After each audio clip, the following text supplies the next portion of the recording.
Warning! The following episode of Orsini's Uncensored Mind contains explicit language and adult content. The thoughts and opinions stated on this show are reflective of AJ Orsini, the Steve Dave, and their guests exclusively. Seriously, guys, my dada and uncle say some pretty crazy stuff. If it offends you, go be butthurt somewhere else.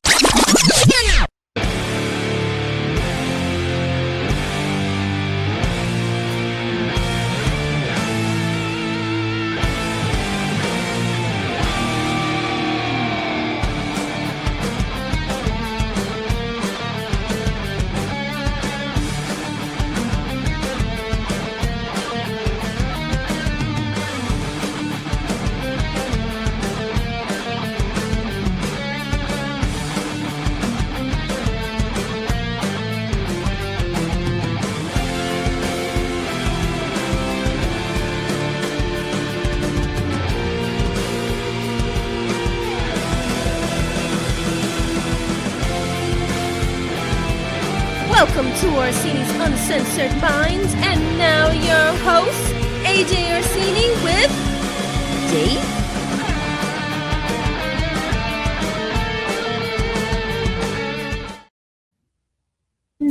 Hello, everybody. It's your boys out here. It is another episode of Orsini's Uncensored Mind. It is episode 358. We are just climbing the charts here. We're adding episode by goddamn episode by goddamn episode. And right off the top, right here, I would like to take this time to thank all of you for supporting the show. Once again, we are officially over 1,400 subscribers on YouTube. We are climbing inch by inch, every single run. We're climbing up this ladder. You look confused. Are you okay? To see my face. I'm confused. That's my secret, Cap. I'm always confused. Mm-hmm.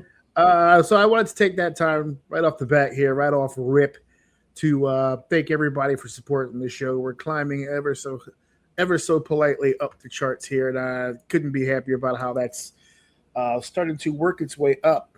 Also, right off the top, I also want to remind everybody that as the weeks continue on, I have slowly but surely uploaded previous episodes of the show. We are officially up to episode 102. 102. Now, when we started doing the show exclusively for YouTube, we were started like around 240 something. So there's still almost done. We're almost there. Halfway. But I'm trying not to flood it. You know what I mean? I'm trying not to Good idea. like a bunch of 1 hour, 2 hour shows all together all at the same time. So they're being spaced out by a few days. But in doing so, it's also taking a while for it all to get up there. So as of right now, completed, you can listen to, and I say watch, it's not a lot of video, but you can listen to episodes 1 through 50 on its own separate playlist. You can also listen to episodes 51 through 100 all on its own separate playlist. We're doing it by 50 so that even the playlists don't seem all that overwhelming. I'm trying to do it all in digestible bites. But Dave, I stumbled upon something during the process of editing. It was a real simple deal when I was doing all this editing for shows that only had audio. It was easy. Click, cut, picture, move on with my life. Around episode, I've edited, right now available is all the way up to 102, but I have edited all the way up to 120. And it's in YouTube. They're just scheduled for release. They're not out yet. And that was the last of the straight audio. After 120, during the pandemic, your boy got risky. I started doing videos for no reason at all whatsoever. I was just doing live episodes by myself in my living room, trying to get through the pandemic without killing myself. So there's a bunch of, hence the throwback. I got inspired. I said, I haven't worn one of these in a long time. I also, not going to use it today, but it just so happens where I am today, the old board from the old episodes also happens to be here. I did some edumacating on this board back in the day. So a little bit of a throwback vibe to this week's episode of War City's Uncensored Mind, but I have to do some real editing because when I started doing those live shows, people used to be able to call into the show. And I did that using a Google Voice phone number that I had created specifically for the show. But since I wasn't able to monitor the calls or screen the calls, and the phone calls were just coming in all willy-nilly, it was kind of a headache, I had pulled back on the Google Voice phone calls. So the number kind of just sat there for forever. I never released it. So somewhere along the line, I gave the number to my son. The Google Voice number is attached to his iPad. So I started editing the videos when I realized that I had the phone number on the screen for the whole fucking hour and change. So we had to do some creative editing on some of those videos. It was a black phone number but on a white background. So we had to kind of white background over the whole thing. So now for a couple of these episodes, for no reason at all, on the bottom corner, right now on the screen where my name is just one long ass blank white rectangle. You'll have to excuse.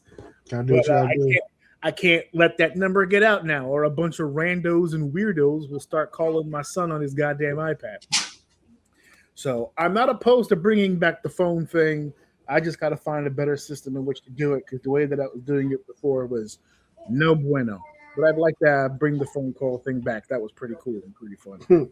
So you guys didn't get nated on anything today, right? You guys had an okay day today. I was kind of hoping something would have pissed you off today, because you had fire and vigor. You were hoping for the downfall? Yeah, I was hoping. God damn. I need him as depressed and angry as humanly possible. No, man, if I can foreshadow a little bit based on what we got to talk about, I ain't going to hold you. It's been kind of up. Yeah. We're up. It's been kind of up. It's a little foreshadowing. We'll get there. I don't know. We'll see. I got my critique. Don't you worry.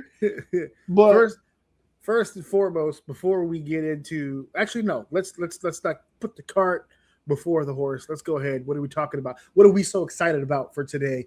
Let's talk about it. What are we doing today?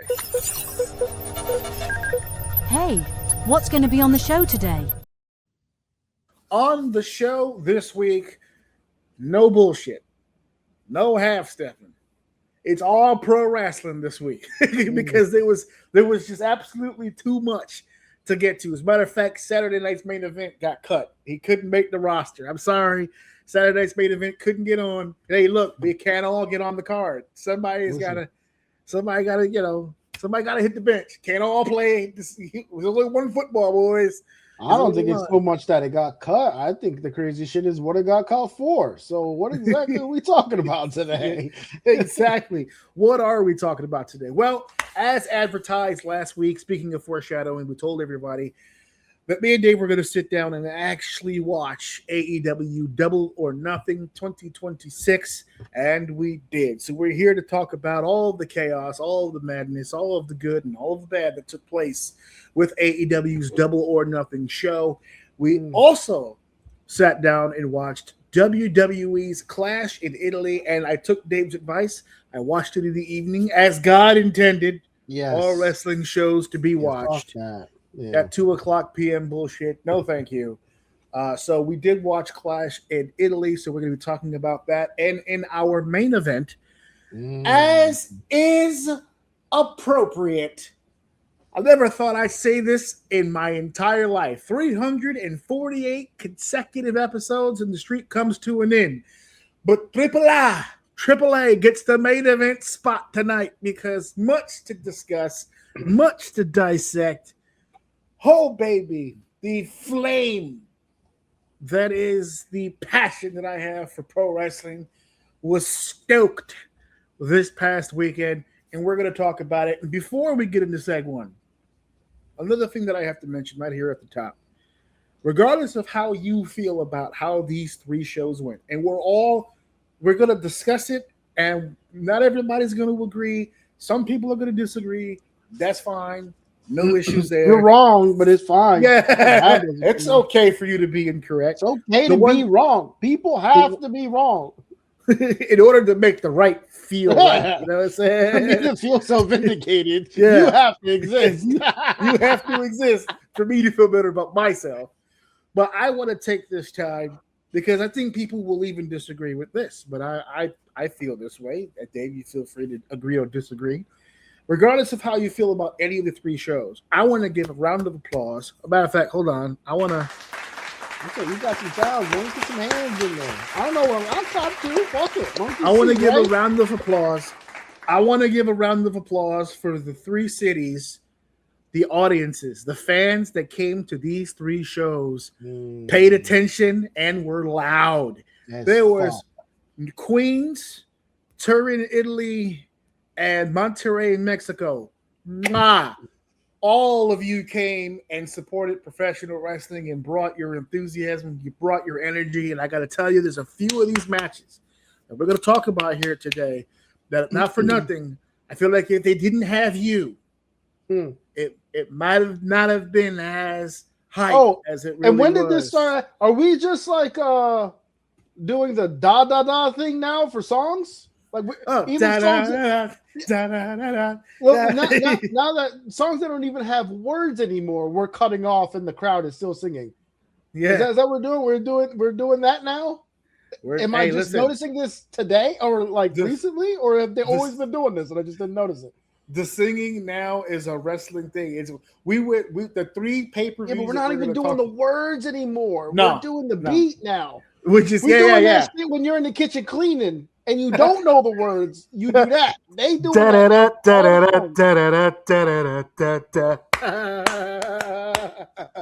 So yeah, that was I don't know, when I first heard it, I'm like, but then as all this stuff started going on, it was happening more and more and more. I'm like, I'm not gonna lie, man. If they're not doing that to your song, you're not over. I'm sorry. That's the new test. Agreed. That's the new test. I'm gonna go ahead and agree. When they latch onto your shit, babyface or heel, doesn't seem to matter. If you've got a catchy theme or you got something in there that these fans can hook themselves into, they're going for it. If they're singing it, you're at least a little over. All right, let's go ahead and get into our first segment. If it's time to start the show, let's begin with segment 1. We're starting off in Queens, New York. I did not go to this show because, quite frankly, it's way past my bedtime for stuff like this. But it was a heck of a show. I was told by a few friends who were in attendance, they say, hey, AJ, this is the one. This is the one. You got to check it out. This thing was phenomenal. And I could sit here and do an overview for you, but I think it'd be more fair if we just literally spent a few minutes on each match. And really, because I think personally, as I started watching this pay-per-view, it started going through the actual ebbs and flow of what went down here. The one thing that I think really stood out to me is I have an I Quit match. I have a singles title quarterfinal, which is a single, championship match, which is a single with no time limit. I have a single, both quarter cups, a four-way, but a four-way that is for a championship, the Stadium Stampede, and the world title match where, of course, it was stipulated that if MJF lost, he would lose his hair. With the exception of Stadium Stampede and the opening I Quit, they kept the crazy stipulations to a very finite minimum. It wasn't a tables match followed by a no DQ match, followed by a street fight, followed by a no holds barred match, followed by a poolside brawl, followed by a whatever the fuck. There was no electrified fences. There was no barbed wire, boarding, whatever the fuck. There was no craziness. For the most part, it was It was a wrestling show. They didn't open with it, but they gave you a nice, energetic opening. They slowed it down for you. They gave you some good fucking wrestling matches. Dave, I want to ask you a question because one of the things that I was curious about from your end of it, because for the first time since we've been really reviewing stuff on this show, you and I both are coming into this cold. Usually you're ahead of me, or I'm ahead of you, or I know something and then I fill you in, or you know something, you fill me in. Neither one of us saw any of the dynamites before this show, any of the collisions before this show. We jumped 2 feet into the goddamn AEW pool, so I have to ask you off rip. Did you feel like they did a good job filling you in as to what was going on? Did you feel lost? Did it matter at all? Were you just watching the matches? That's a good question. It didn't. My brain didn't even think about that because I'm pre-programmed. They don't have stories, so to me, they're just matches. I didn't go into it thinking about the history behind. I know they have a little. I mean, they didn't do absolutely nothing, but I don't really think of AEW as the build-up guys. Mm-hmm. So I figured whatever thing they packaged they played before the match would have been. Honestly, I didn't even think about it. I didn't even now that you mentioned it, my brain did not once go, oh, I wonder what's happening here. I'm more like, all right, well, what is this match going to be like? To answer your question. But to be honest with you, one of the things that stood out for me, since you pointed out the fact the type of matches there were, before we get into it, the thing that stood out to me, maybe it's just this card specifically, but I feel like from the last time I watched this shit, the talent is way better. Like across the board. Like I remember 1 or 2 matches out of like 10 I wanted to watch, and it's just like you're just there for the ride of the rest of them, and it's like a clown fiesta, a bunch of bullshit. Like you said, there was one multi-man match. Like, why do I vaguely remember there being like 2 or 3 per these shows? So the fact that they had one, and like we're about like match 2, match 3 in, and I'm like, bro, is it me or is like, are we watching? We're not watching any. I feel like we're watching people, more established people, rather than like, I don't know. I felt like the talent across the board, not everyone, was way better than I fucking remember, which made it a lot easier to watch. Stood out to me as well. About halfway. As a matter of fact, if I'm looking at the card correctly, it was right around Ospreay and Joe, which is 1, 2, 3, 4, 5 matches down where I went. It was Moxley. This pay-per-view feels different. And my wife goes, this hasn't been really all that bad. I said, I know, which is crazy because it's not. Then you both went, oh shit, it's not sucking. It's not sucking because we're actually able to follow everything that's happening. I enjoyed all the matches leading all the way up basically to Stadium Stampede, and that was like the semi-main event match. I was having a good time. I was watching the matches just for the sake of watching the matches. As a matter of fact, let's start off with that opening match. Yeah. Go ahead and start off with the I Quit match for the AEW Tag Team Championship. FTR, the defending champs, against Cage and Cope, with the added stipulation that if Cage and Cope lose this match, they can never team again, which, for the record, Tony, gives away your finish. Unless you were really trying to gun-ho and fuck everybody over, the assumption is going to be, all right, I guess Cage and Cope are winning the match. But it's how we got there. Well, hold on. That's not entirely fair. Well, hold on. That's not entirely fair. I understand what you're saying, and I agree with you with that. When you have these type of stipulations, like, for instance, I'll give you an example, the cutting his hair if he lost. To me, I'm looking at that like he's not going to cut his hair. So to me, like, that's a tell. But this one in particular, I wouldn't say that, because because I look at it like this. On one hand, 2 very old wrestlers are not going to be tag teams anymore. That's not completely unbelievable, right? That they would lose and that happen. But then I look at it the other way. If they win, it's not like this is a one-off match and now they have the option to tag team together. You know what I mean? Yeah. They're the fucking champions now. Now they are a tag team again. It's like you're full committing or you're not doing this anymore at all. To be honest with you, I was actually a little bit more shocked that they did win than them losing and splitting up. So I agree with you. But for this one in particular, but the people we're talking about, I don't know. I was. You weren't completely sold. I wasn't completely sold what was going to happen based off of the stipulation of the match. Now, this is the match that comes to mind, and the reason why I asked you the question to start off, which was, were you invested in the story? Because it seems, based on the stipulation and based on the knowledge that while I didn't see it, I do know that this is the rematch to a match that they already had between FTR and Cage and Cope, where FTR pulled shenanigans and win the match. Now we get to the I Quit stipulation and Beth Phoenix's involvement, because Beth Phoenix was with her guys at a previous match they had, and FTR dumped her with a move, damaged her neck. It's the reason why Beth was taken off TV. But then Adam Copeland had to go do some stuff off camera and decided to go be with his wife. And because Cope wasn't on the show anymore, Cage decided, forget this nonsense. I'm not going to get jumped on TV every week by myself. So he took off. But it's all part of one big story that they didn't really tell here. Now, I know enough about it to be invested somewhat, and I know enough about the characters that I've seen so far to be invested somewhat.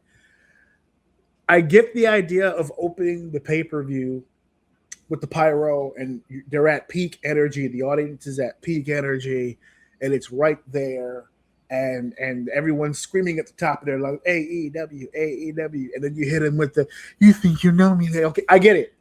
It's an old tactic. WWE used to use it all the time. I understand. You get them when their sensitivity is at their highest. You hit that metalingus and they all bust a nut. No, I understand how that goes. I understand how that works.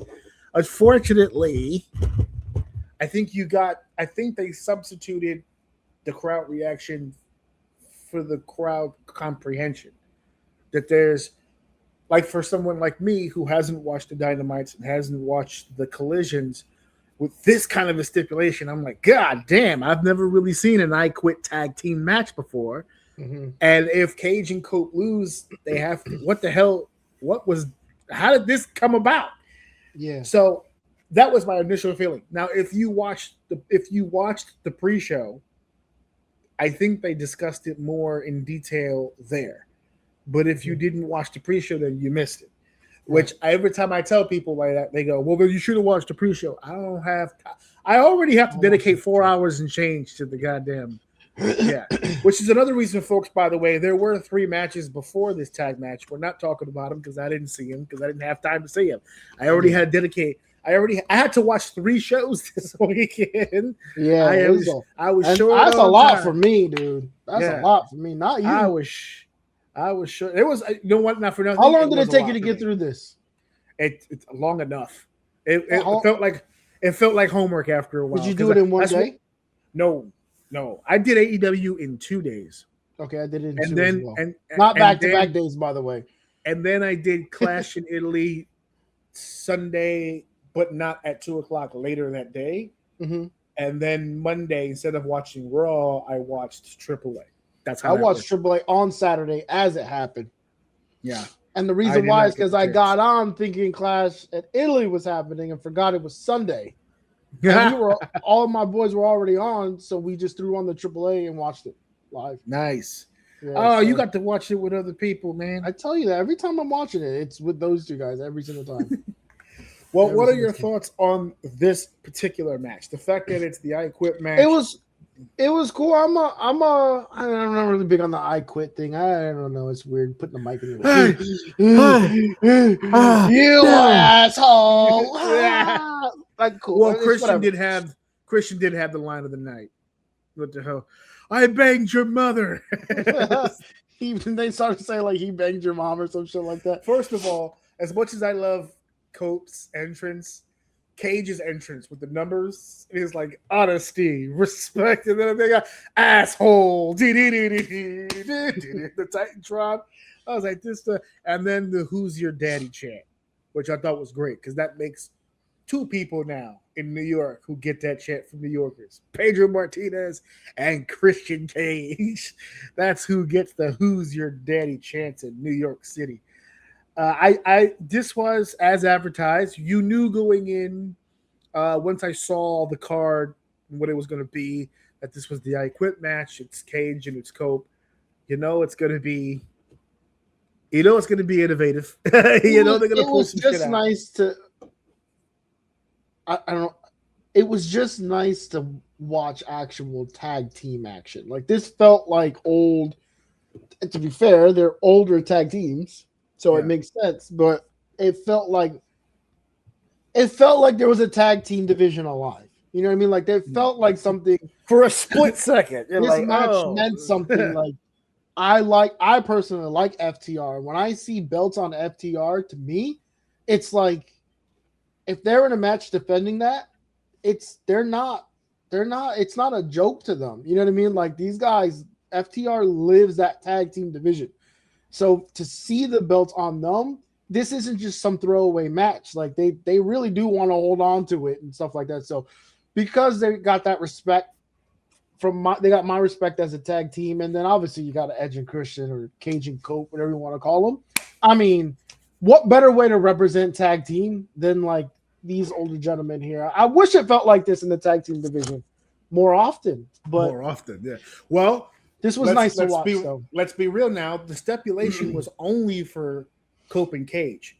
So Cope and Cage won. They get to remain a tag team, and they get to remain. There are the tag team champions. There's no reason why we can't get more of it. I mean, that's one of the positives. And that's another thing going the other way, right? Like FTR loses, they're not just gonna. They're coming back for the. You know what I mean? They're coming back for that belt. There's going to be constant action around that belt. That's one thing that AEW will refuse to let go is any type of tag team wrestling. But these are two actual tag teams. And I know we've talked about tag teams before. So that stood out to me on this match. That it just really felt like a tag team match that you can actually enjoy and not think it's some type of throwaway. On the table right now, Cope and Cage against FTR in a rematch. Cope and Cage against the Young Bucks. Cope and Cage against the Hurt Business.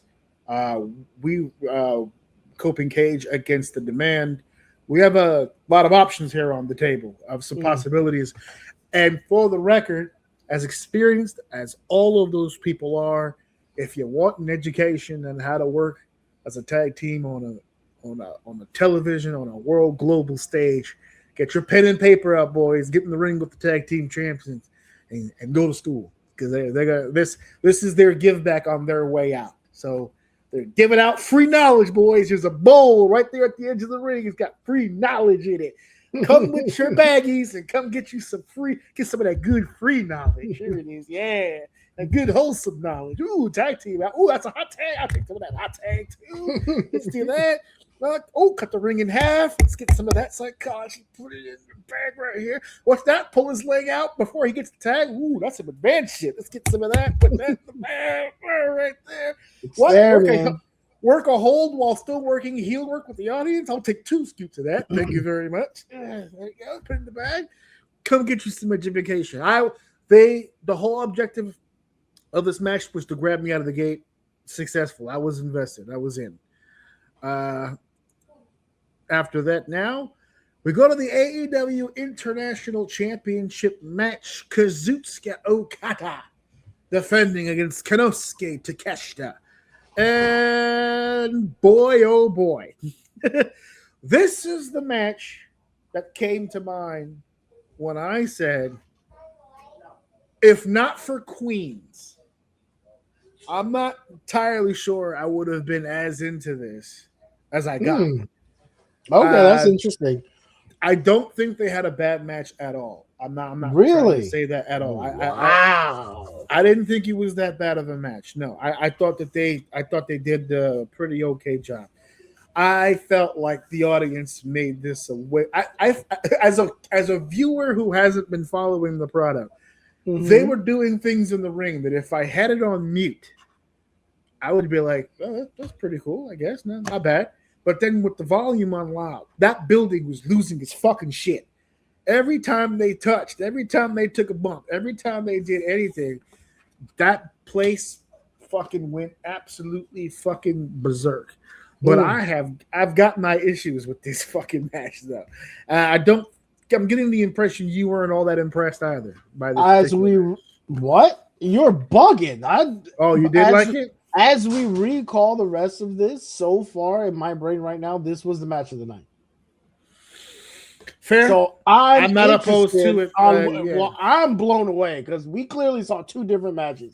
So I I'm didn't say it was a bad match. match. Oh, you shit on it. You said if this shit was new, shit on it was It would, it would. I gave it extra points because it did its job, which was that audience was invested in every fucking thing that they did. The only issue that I have with the match is the issue that I have with a lot of matches that look exactly like that, which is whatever that it takes a tank to knock these people over. I mean, people are taking power bombs, getting up, hitting clotheslines, getting up, taking brain busters, getting up. That's my only, and that's my picadillo with a lot of those matches. I think for me, it's a lower grade because I've seen so many of those matches, and I'm just not impressed by them anymore. Selling. I've learned not to use that move because what happens is that the argument that I always have used against me when I watch a match like this and say I didn't see a whole lot of selling, they'll go, "Oh, then you're not watching the match because look, here's the sell, here's the sell, here's the sell," and I said, okay. When you point out those sells, I get it, right? Like when they do a double down and they're both down, they're exhausted, the crowd's on his feet. That's a sell, right? But it took 17 shits to get there. It's not like there was an exchange, a move, boom, he fucking bounces off. There's a second to breathe. It's clothesline, ducks the clothesline, German suplex, rolls through, big elbow, spine buster, double clothesline, we're down. I was like, it took 16 fucking attacks to get to that one fucking bump. And these aren't small moves. Like they're doing tombstones on the floor. They're doing fucking brain busters off the fucking. They're kicking, punching the shit out of each other. They're fucking killing each other. Hitting punches, all kinds of shit. Yeah, they're fucking killing each other. And I'm not opposed to two people killing each other. We're going to discuss a match later on that I feel was. There's a match that we're going to discuss later that I feel that was just that match was the idea that Takeshita and Okada had in their head. They just didn't execute it the way that those guys did. Okay. That to me, they had the right idea. They just didn't execute it in a way that I would prefer to see my matches executed. I don't think this was a bad match at all. If anybody was to sit here like you just did and say, I think that was the match of the night, I'm actually not all that opposed to it. I could see the argument because that match was hype. Everybody was up on that. Yeah, so I mean, to your point, I get it. To your point, I get it. I understand when you describe it that way. I understand. And the cool thing is that we're both coming from different perspectives here. So you say you've seen these. Not only have you seen them, but you probably have seen them better. And I'm not talking about the match before that. I mean, like in the past, like Japanese style, the strong style of just matches. You've seen them done better, which is fair. Yeah. My perspective, I know of it. I haven't seen a lot of it. What I'm used to is the and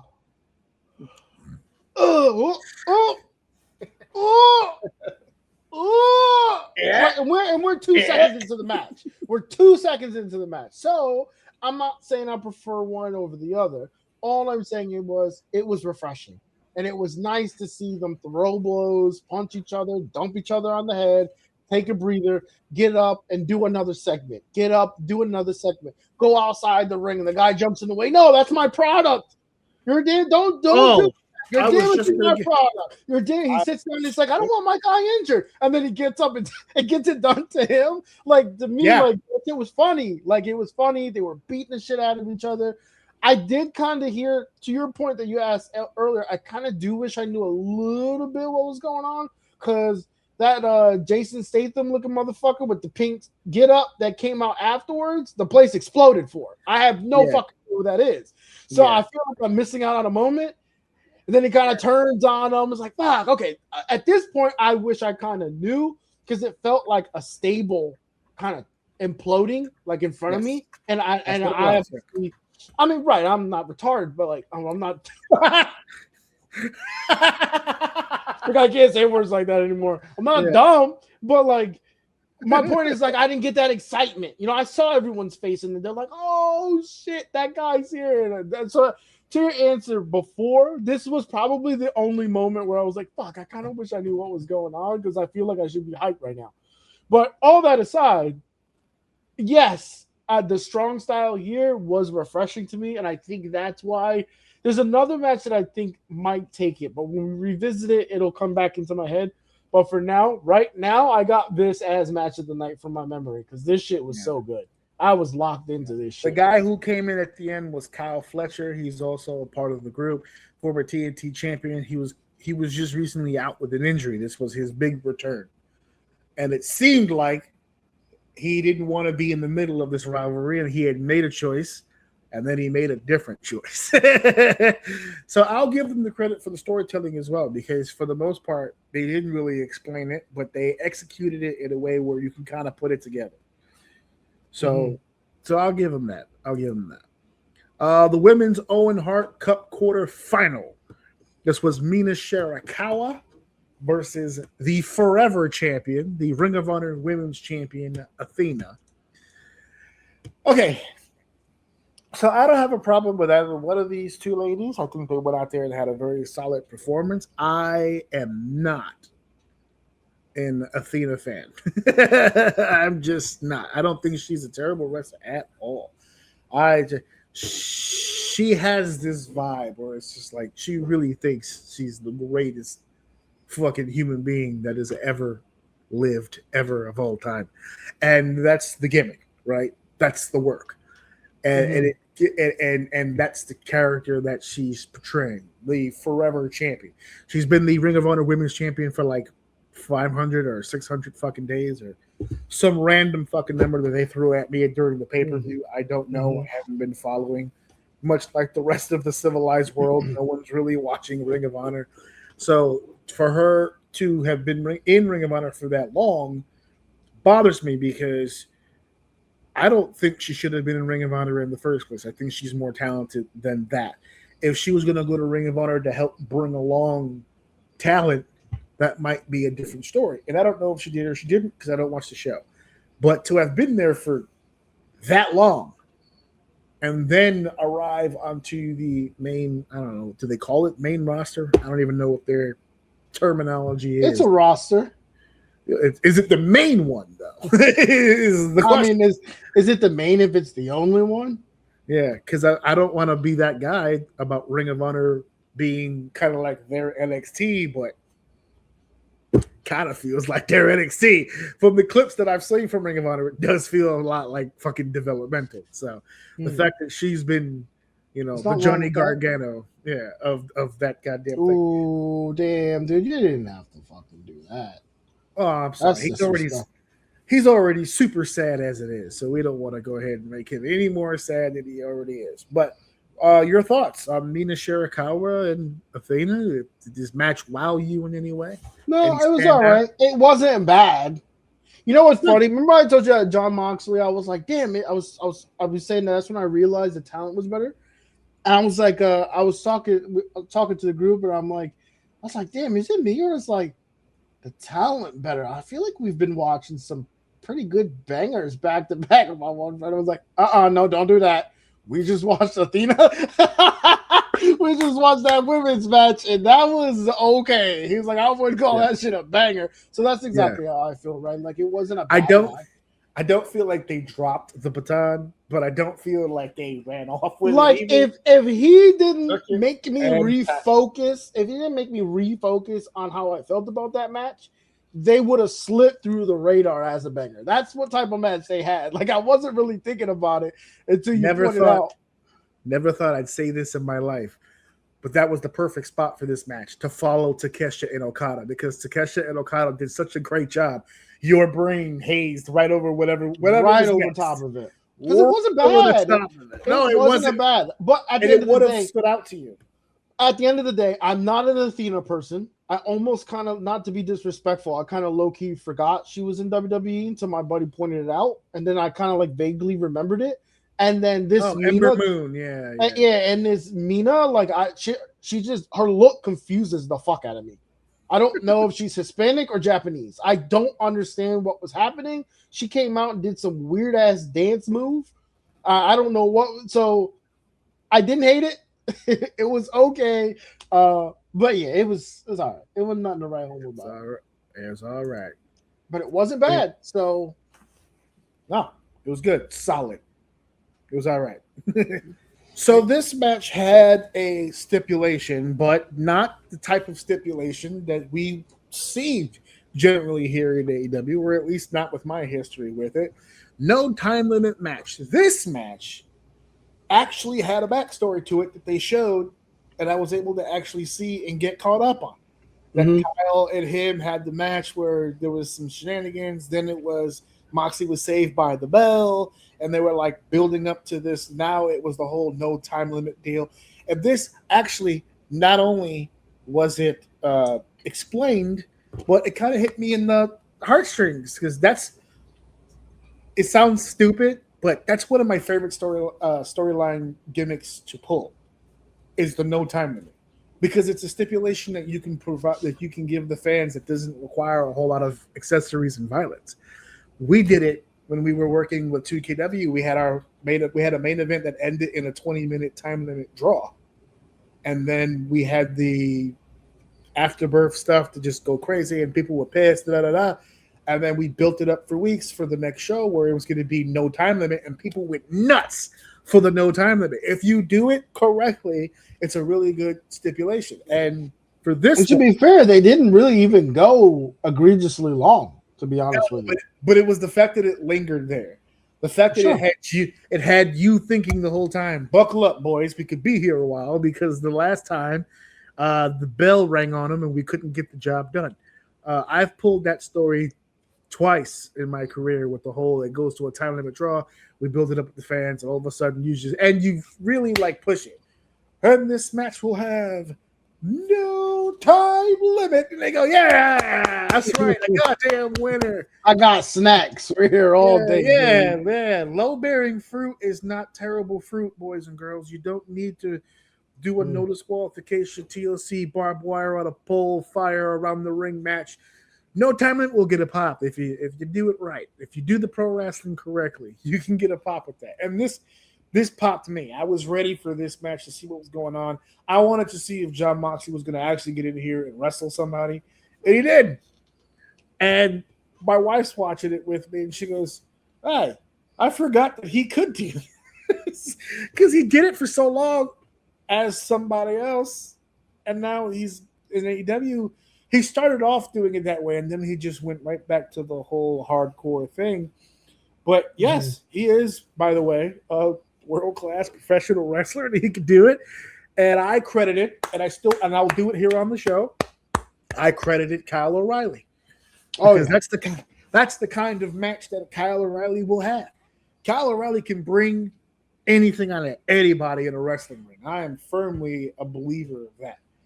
That's my first time really seeing him, to be honest with you. I'm telling you, that boy is something good. I have personally had the chance of working with Kyle and one of his best friends, Adam Cole. I've had the chance of working with them on the same show. They are phenomenal at the same thing. You could put Kyle in the ring with anybody. It's going to be phenomenal. Roderick Strong right in there. That's why, to me, one of my favorite staples of all time is the Undisputed Era. 4 guys that you can plug into any situation with anybody, and the match will be fire. You can put them all in the main event together. You can get 4 matches out of it. Boom, boom, boom, boom, and it's a fire card every single time. And I was happy with this. The Mina Shirakawa and the Athena match kind of had me in cruise control a little bit, like that. Like, wasn't bad, wasn't great. It just kept the flow of the room going. These boys came in there, and I don't know about anybody else, but professional wrestling is my thing. This was a professional wrestling match. I enjoyed the hell out of this. This was one of my favorite Jon Moxley matches in AEW ever. Of all the matches that he's had in AEW, this is probably one of my favorite ones he's ever had. Yeah. I mean, watching this again, it just reminds me of how much Jon Moxley really just lives in his own world. Every time I see Jon Moxley, I feel like it's like I just warped to a different dimension while I watch this match, and then when it's over, I just go back to AEW. This guy just lives. He just lives in his own world, man. I love watching him. His intensity is different. It's like it's him I don't really see it anywhere else. That's why I feel like I said he's in his own like little world, because when you see Moxley, it's Moxley. You kind of somewhat see the same thing all the time from him, at least from my experience with him. But it's like it's good. Like it's him. It's like his signature thing. So I was excited to see this. I haven't seen him in a while. So it was nice to see him. Does it mean that he get bigger? Like this motherfucker. Oh yeah, no. Huge. Great shape. He's Great massive. Shape. Phenomenal Yeah, shape. He looked great. Great shape. And then like I said, Kyle O'Reilly, this is my first time really kind of seeing him.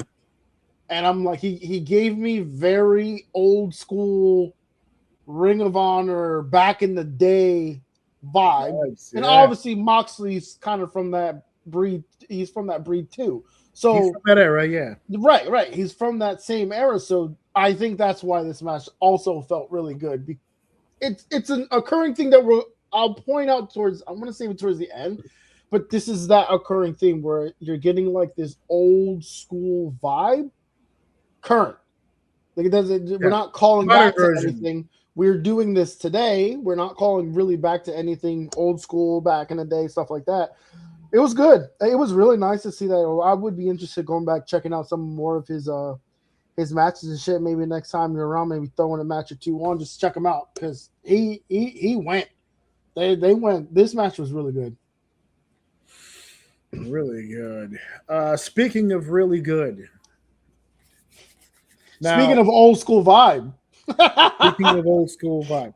I want nothing more than to clip out this match. And I am going to go ahead and suggest that every wrestling school in the world showcase this match in your tape watching curriculum. But it better be your advanced class, because a lot of this shit will go right over your head. Oh, yeah.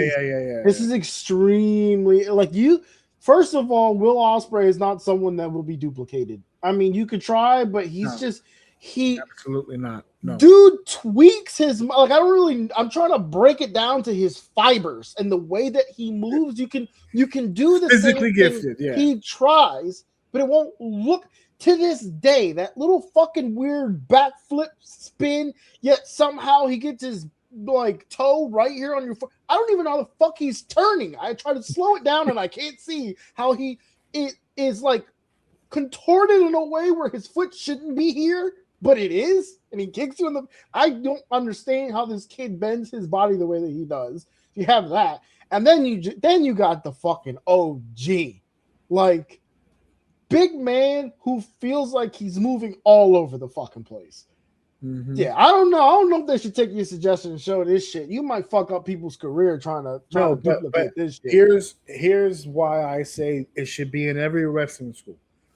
Every time a veteran tells the young blood, "Hey kid, slow down. This is what we're talking about." Will Ospreay still did all of his shit, still held all of his intensity, still snapped his shit off like he snaps it off. That inverted little kick he does, the hidden blades that he was doing, his ass cutters, everything that he would normally do in a match, but at the right place, at the right time, while the heel did his thing, while the heel got his heat, so that you can get the pops that you're supposed to get on the moves that you're supposed to get him for. Even with the hot start, Joe does his entrance, and it's my favorite part of the whole match because Ospreay hits him with an Os cutter right during the entrance. He can't even get the towel off. He hits him with a cutter, hot start, boom. There's a lot of shit going on. Bam, bam, bam. He's beating it. He cooks the leg. He's trying to get a pin. He's desperate. He's trying to beat the big man early. I don't want to go into deep water with Samoa Joe. Let's beat him right now. More psychology, by the way. Right? He's the smaller guy. I don't want to sit here and box with this guy. I don't want to be in here with the ring with Samoa Joe for forever. This guy took Punk 60 minutes 3 times. I'm straight. If I can get him beat in 5 minutes, let's do that. He goes off. Joe finally cuts him off. Big move. Boom. Picks him up. Clothesline. Bam. And then Joe takes a breather because that's the point. High energy. Bring him down. High energy. Bring him down. But he didn't just bring him down. For anybody who didn't see it, go back. When Joe cuts off Will and Will's on the ground selling, Joe looks up to the referee. He goes, Where the hell were you at? You didn't Yeah. What just happened right now? You just let him do that shit. You just gonna let him do that shit to me? I was crying. It's like, where the hell were you at? You don't see this guy doing all this goofy shit. Oh man, no, but this was the textbook situation of modern big man, little man, and also a lesson in styles. A lot of Will Ospreay matches are with guys that are kind of like, no pun intended, by the way. Yeah, it felt very much like a Styles Joe match. Oh yeah, when he picked him up for the Styles Clash, I was like, "That's not Joe's funny." It's funny because I was sitting there, I was watching it. I'm like, dude, what world do we live in where AJ is retired and I'm watching a Samoa Joe match? Like, this is crazy. And then shortly after, hit him with the Styles Clash. I'm like, dude, this shit was meant to be. Joe's not on that style schedule. Joe hasn't been on the road like that. He's still got some mileage, but the ideology of styles, right? A lot of times when people do dream matches, when fans put together dream matches, it's usually with two people who are very, very similar to one another. A lot of Will Ospreay matches are against guys that are kind of like Will Ospreay, a Ricochet, or someone who also flips, someone who also wrestles at breakneck speed, and it's supposed to be a who's going to be better at that style. That's not dream matches. As they say in boxing, styles make fights. Sometimes you need a yang to the yin. That's why one of AJ's favorite opponents of all time is Joe. Because Joe is not going to he'll do a dive, but he's not going to come off the top rope. He's not going to do anything that's going to conflict with your shit. He is going to do shit that stands out for him so that when you do your shit, it stands out. If you do a 450 and then I do a 450 and then you do a shooting star and then I do a shooting star, we're just playing gymnastics at this point. But now if you have Ospreay get off his shit early, get the jump on the big man does what big men do and that cuts him off, and you got the baby face getting the sympathy. He's getting his ass kicked, right? He's trying to survive. He's fighting off. He's giving you hope. But he just keeps getting cut off. And all of a sudden, here comes that off the ropes, that kick you were talking about. Bam, now he's got momentum. Here comes the elbow. Here comes this. Here comes that. And the crowd's on their goddamn feet. This was a complete mixed mash of styles, and yet it worked perfectly in the situation between these two. And it also helped that Joe is the kind of veteran that understands. Will's the one who's going to the main event of Wembley Stadium. My job is to make him look like he deserves to be in the main event. So that means in the beginning of this match, I'm going to beat his ass. You saw that throw that he did to Will in the barricade when he just fucking disrespectfully he just threw his ass in there. He gave that motherfucker all he could handle. And then at the end of it, it took everything Will had to get over on the big guy. Hidden Blade didn't work. Had to hit him with several moves. He had to chop that tree down before it fell. And he's got the hard-earned victory. And he's got the momentum. And that to me, this is the second time in the night that I'm saying this. But that was pro wrestling to me. That was pro wrestling to me. That was a perfect mixed match of styles. I know earlier I said that I had my picadillos with Okada and Takeshita with what they were doing and how they were doing it, but I get the idea behind it. I get what they were going for. I understand the way that what they were trying to do. I just didn't like the way they did it.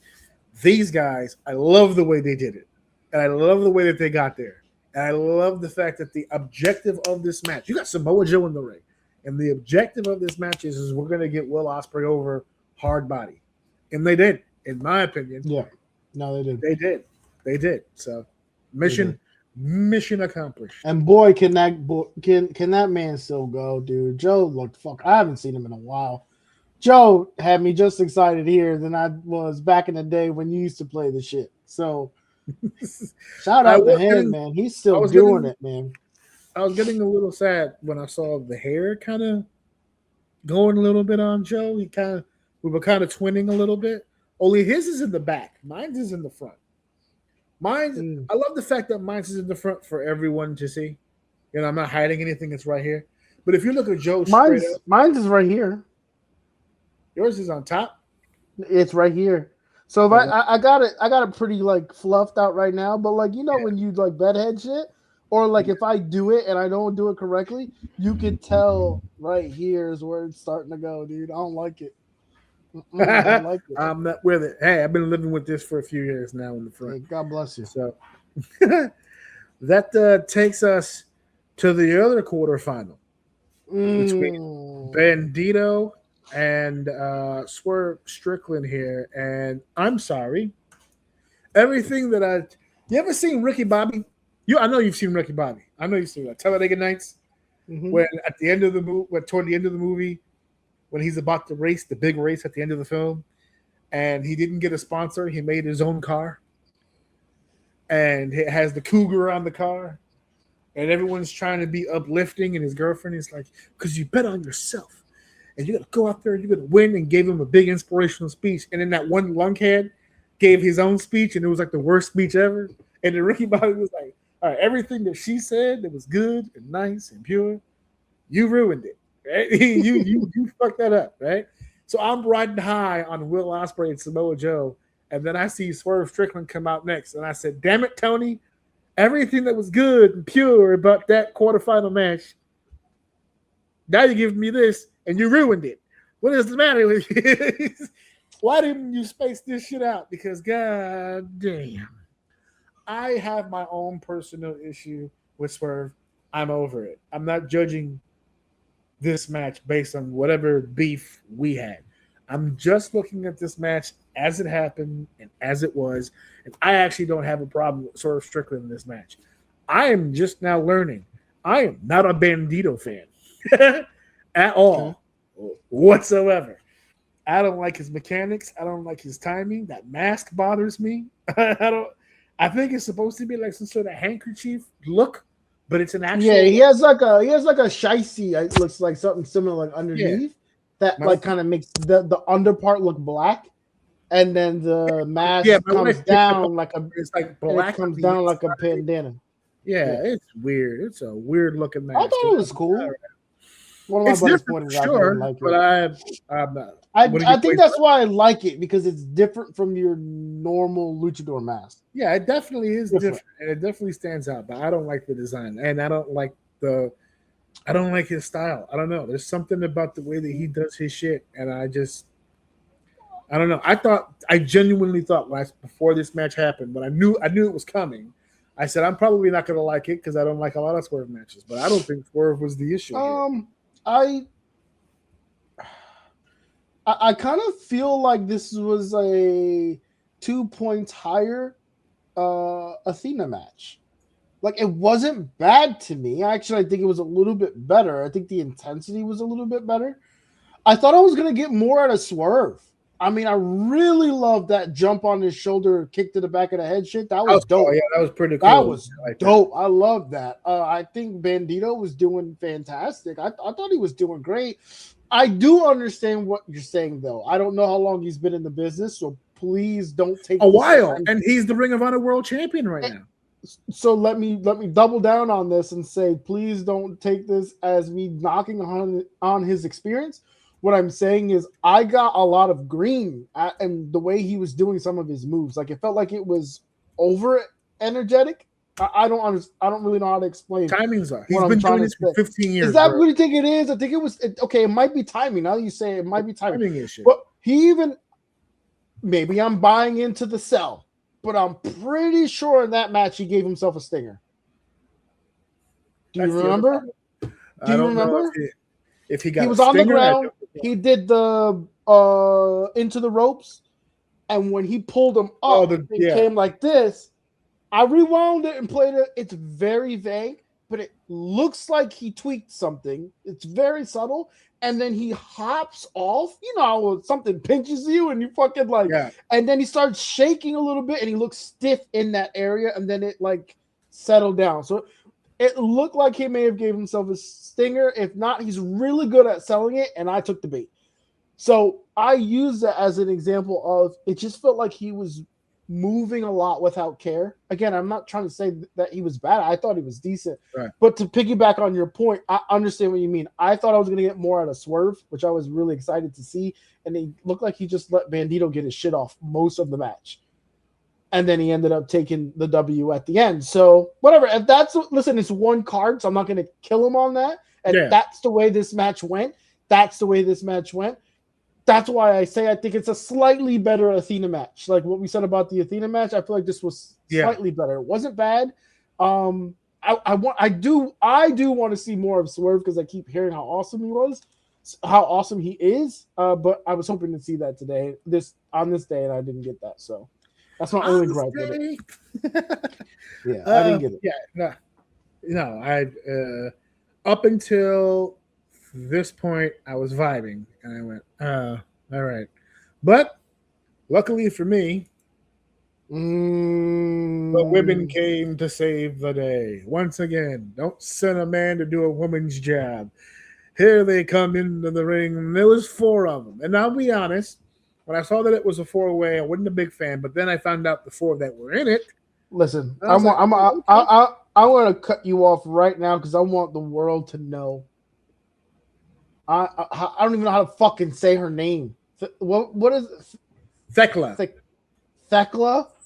Bruh. Yes. Bruh. I'm a huge fan. I'm a huge fan. I am her biggest fan, actually. Like, can we get her out of here? And can we move her to a better place? Because I see her, and I see a lot of things that fit. And one person jumps into my brain, and I need it, and I don't know if I'll ever get it. And it kind of makes me sad. And I know I'm gassed. It's my first time seeing her, because sometimes when you see it, you see it. But boy, would I love her and Becky to just go.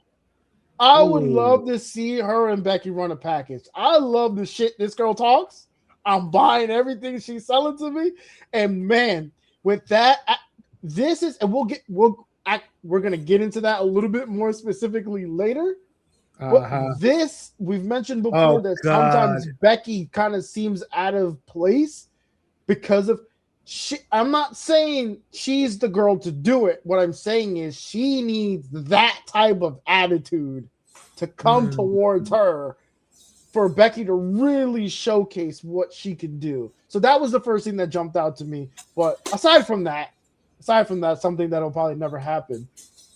I love the way I wouldn't say worked this ring, dude. She was good, dude. She is good. Go ahead. Cut a promo. Go ahead. No, she can cut a promo. She can work. She's my favorite part of this whole match. She's my favorite part of every match that she's in. I'm buying everything she's selling. I love Thekla. For the record, I love Thekla. I like Sheeta. I like Jamie. I like Chris. I like all 4 of these wonderful ladies. And I think they're all phenomenal performers, to be honest with you. But they fell into the trap of the multi-person match where it just turned into a lot of, and I'm saving most of this for the next match, but this is the AEW style match that I think people look at and they go, see, that's the problem. Because you have 4 very capable wrestlers, women or not. They're very capable wrestlers, all 4 of them. But it's the move. That at some point someone goes, oh shit, pin. And it's like, oh, all right, okay. You forget that you're in a wrestling match for a second. It just becomes a thing. They're so athletic.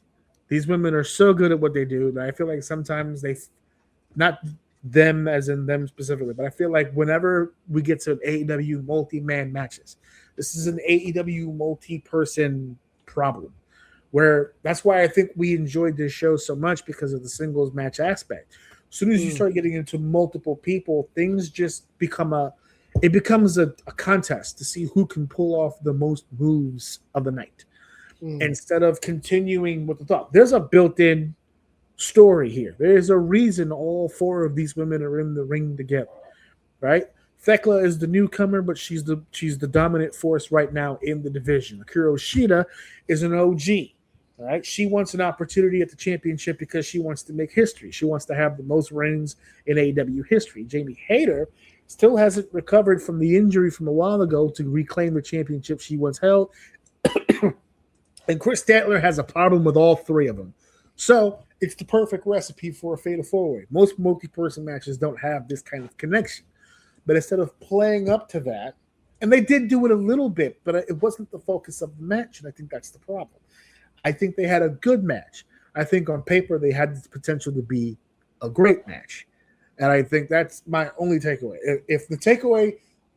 If you got a B on the test and I was expecting an A, that's not really, to me, all that bad of a criticism. I feel like you still did a really good job. I just damn, the potential. Actually, I'll argue with you, especially in this day and age. If you're expecting an A at a multi-man match like this, that's your fault. If you can give me a C plus in a multi-man match, I'm okay with it. That's how low my bar is. I just don't mean you. I mean anyone in general. If you're expecting a S tier match out of a multi-man match, you're fucking bugging. You're delusional. Enjoy what you got in front of you. It's the only way to enjoy it. I'm not disagreeing with that. But I fell into the trap because I believed that there might have been a possibility that maybe, what made me probably would convince me is the Thekla aspect, because she's so cinematic, she's so theatrical, and she's such a good talker and understands the concept of the storyline so well that I figured maybe they'd be able to kind of figure this out come up with a little bit of a different formula, but they all fell into the same formula that it always is. So I also like Thekla's entrance too, by the way, that in the pipe look with the spider. She's got the whole thing, dude. Whole package. I'm gonna try my best to even just kind of keep up with her. I ain't gonna hold you. I really like what she's got right now, and I want to see. And I want to see if it was maybe they just caught me on the right day, and I'm like, oh, she looked good here, and then she's really not all that. I want to check her out more.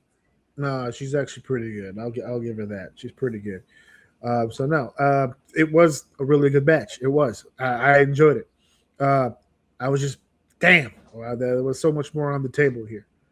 But our next match, the Stadium Stampede, it sucked. So now we move on to the other match, and now I'll bring it back. Fucking hell, here we go.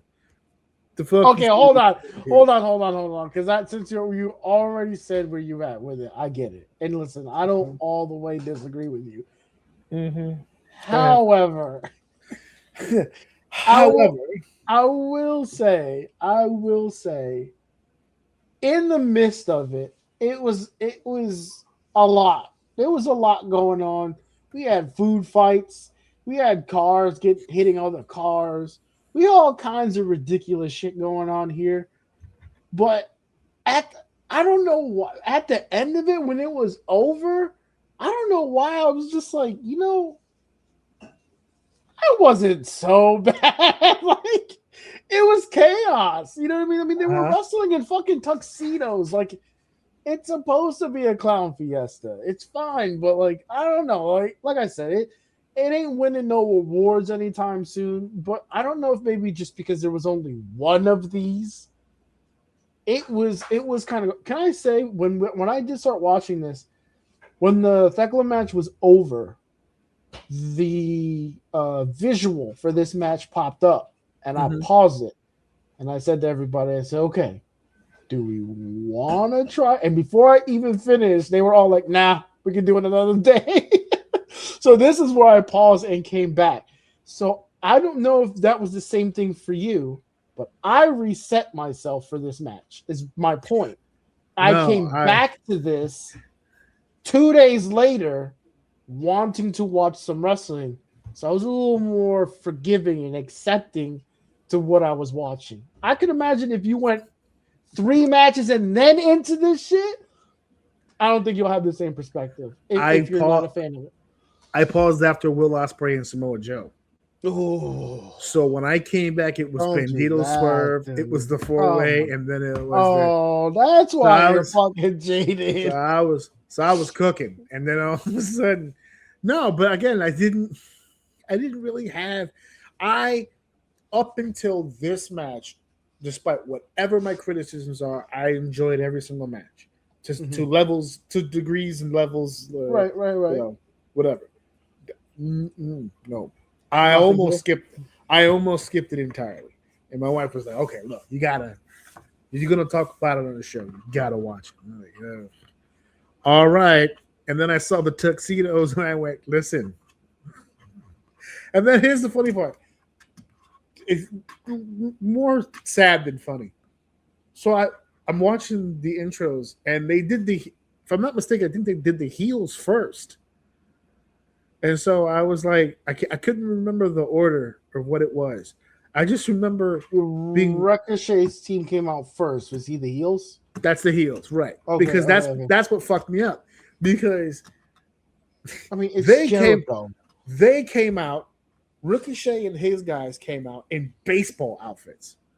So I'm thinking to myself, oh, they're doing like some sort of theme. Because in the past, for Stadium Stampedes, they wore outfits like this as a theme leading up to, like, I think the very first one they wore like football jerseys and shit. Because it was in a football field. It was in the Jacksonville Jaguars football stadium or whatever. So I said, oh, they're in Queens, right? The Mets play in Queens. They're wearing baseball outfits. Maybe that's the theme for this match. And then their partners came out wearing exactly the same shit they always wear. I went, oh, so they're just doofy. That's what that was. They're just fucking stupid. That's why they chose to wear that. So I said, okay, maybe the baby faces, when it's their turn, they'll have a theme. And that was correct. They did have a theme. Ballroom. For whatever reason, it was, as you put it, ballroom. I was like, what is happening here? It was night out with the fellas with stogies and casino. Oh, that's what it was. God. My man was doing moonsaults in a blazer. That shit was crazy. They had Shelton Benjamin out here doing high knees and table bumps and a goddamn white button down and slacks.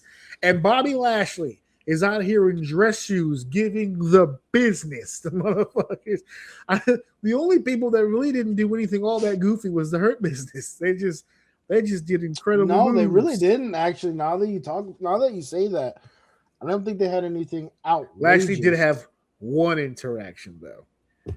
That goddamn Leo Rush character, where he does the Gollum thing. That weird thing. We were like, what the fuck are we watching? What is this? It's supposed to be fun, man. I think that's the problem. Like, this got Jericho written all over it. Like, this shit only happens when Jericho's around. Like, this all theatrical wrestling, but just like as theater is like a fucking Jericho thing, man. I'm telling you. And here's the hot take right here. If this is a match that you really enjoyed, I'm not mad at you. I've tapped out on the ideology. It was fun. That we're all going to see things the same way. So if you enjoy the match, I'm going to give it to you. Enjoy the match. As long as you give it to me, I don't have to like the match. because you know what really summarized the match for me? This match was 31 minutes.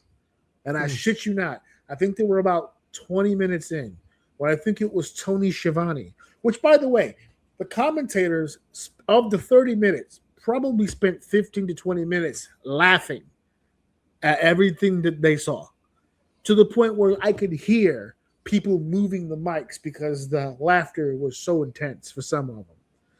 And at one point, Tony Schiavone it got real quiet. And so Tony Schiavone just says on the microphone for everyone to hear, has anybody tried to pin anybody yet? No. No, Tony.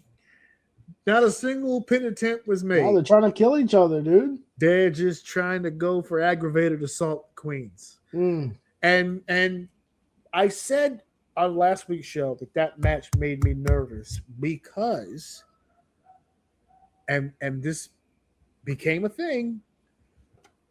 They booked a stadium stampede in the city of New York, which for those of you outside of my hometown, we have a very strict athletic commission.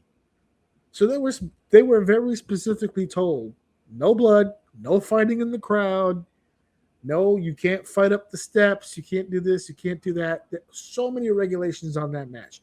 So they did everything that they could to make it as entertaining as they could, but they were handcuffed. So I'll give them that. But no, this was not my cup of tea. I'm all set. I'm all set. I'm not saying I liked it. It was funny, and I get it. And if there's a crowd, you can get away with this shit. It's this one. So yeah, this is the one right here. So we now head over to the main event of the show. We're talking about the AEW World Heavyweight Championship. It is title versus her. It is MJF's Turkish hair plugs on the line against Darby Allin and his World Championship. Can I say Darby's shout out to MJF with the Hana Kimura gear, the color scheme, and I wanted to shout that out. That was cool. And I don't think Darby Allin very often has a black light in his entrance, but they included it, which was cool because it showed the Hana Kimura gear lit up, which was the blue and the pink that you saw in MJF's outfit. I don't know if you remember Hana Kimura. I think we talked about her on the show. She was the Japanese wrestler that that committed suicide. She unalived herself, as the internet would say, based on some very inappropriate abuse she was taking both online and physically amongst her circle. And she passed away a few years ago. So for whatever reason, I don't know if it was because of an anniversary thing or whatever, but he decided to pay homage. He came out with the gear and the color scheme that was very tribute to Hana Kimura. And then Darby Allin's entrance, which is normally really dope. And I love that theme with the ding, ding, ding, ding, ding, ding, ding, ding, ding, ding, ding, ding. Very punk rocky. I love it. Who was the guy in the cab? Because my wife goes, is that Darby Allin without face paint? I said, no, that's not Darby. I don't know who that guy is. And then the guy gets in the cab and he goes, hey, take me to Louis Armstrong Stadium. I got to get there before the main event, which is hilarious because it's the start of the main event. And the cab drives off, and then the camera goes down into the sewer, and it shows Darby Allin, and he's skateboarding for what appears to be Midtown Manhattan all the way to the west end or the east end of Queens, which for those of you outside of the city is a long time. But there's a long ways away. But to be fair, if you're not familiar with New York, Darby skateboarding in the sewer is going to get to that building before the guy in the cab is. I promise. He's going to get there before the guy in the cab. From where he was, it looks like they're taking either Midtown. No, not even Midtown Tunnel. They're probably going to take Queensboro Bridge, and that's forget it. So it was a little confusing because about midway through the match, my wife goes, what happened to the guy in the cab? I said, there's no way he made it. I thought they were doing like a Ninja Turtles thing. Legend has it he's still in the cab right now. He's still in traffic right now? He's still in traffic as we speak. That's fine. But hair versus title on the line. Not a fan of the step. I don't think the hair was built up enough. I was gonna say, the situation kind of told me what was gonna happen. So yeah. So it wasn't really built up enough. I didn't, I wasn't. It was like if Edge in his prime would have been in a hair versus hair or something like that. Like someone who's personified for their hair. He's had a buzz cut on the side or like skin fades for most of his goddamn existence in the pro wrestling business. All of a sudden, he's in a goddamn hair match. I was like, all right, cool, whatever. I didn't even give a shit about the step. I just wanted to see the match because these two, of all the talent in AEW, in my opinion, have the best in-ring chemistry. These motherfuckers, I've seen these motherfuckers open a pay-per-view, and now I'm watching them close a pay-per-view, and I said, man, world title on the line, main event, Queens, New York. These motherfuckers is about to bring it. And bravo. I enjoyed the match very, very, very, very much. I'm not the biggest MJF guy, but I appreciate him. I think he's a hell of a talent. I am sold on the idea that Darby can be a champion. 35 days, still had 7 title defenses, all bust ass matches, bust his ass here as well. This guy is indestructible. Indestructible. I believe it now. Finally, I'm a believer. You've converted me. I don't think this man can be killed. If I ever hear online, rest in peace, Darby Allin, bullshit. He's on an island. He's on an island somewhere with Tupac Shakur. Him and Tupac hanging out. Tupac drinking tea is crazy. This man will live forever until the test of time. No, I liked it. I liked it too. It's funny you say that. I'm also not I'm not sold on him. I'm not sold on him, and I don't want to be the guy. And I don't think this is the place for it, but I'm going to say it anyway. I don't want to be the guy that says it, but for me, his persona to me will never be proven until he proves it in the big league. And I'm sorry. You can sit here and be the top dog here, and you don't have to do it. You don't have to. You can stay here for your whole career. Who gives a fuck, right? But to me, like, I like the gimmick. First of all, I don't even think it works well here because I don't think there's a lot of people that, like you said, like Darby Allin's really good with him and stuff like that. But I don't think there's a lot of Darby Allins back there where his gimmick really works. I think he's very aggressive, and he needs someone to either take that in a certain way or give it back to him. And from my memory, unless there's some new people here that can do that, I don't. That's what makes me not a MJF guy. So I just don't think his whole gimmick goes off well here. Almost like he's a bully. That's what it feels like. It feels like he's just bullying people. Like he's got this big persona and no one's not really as big as him.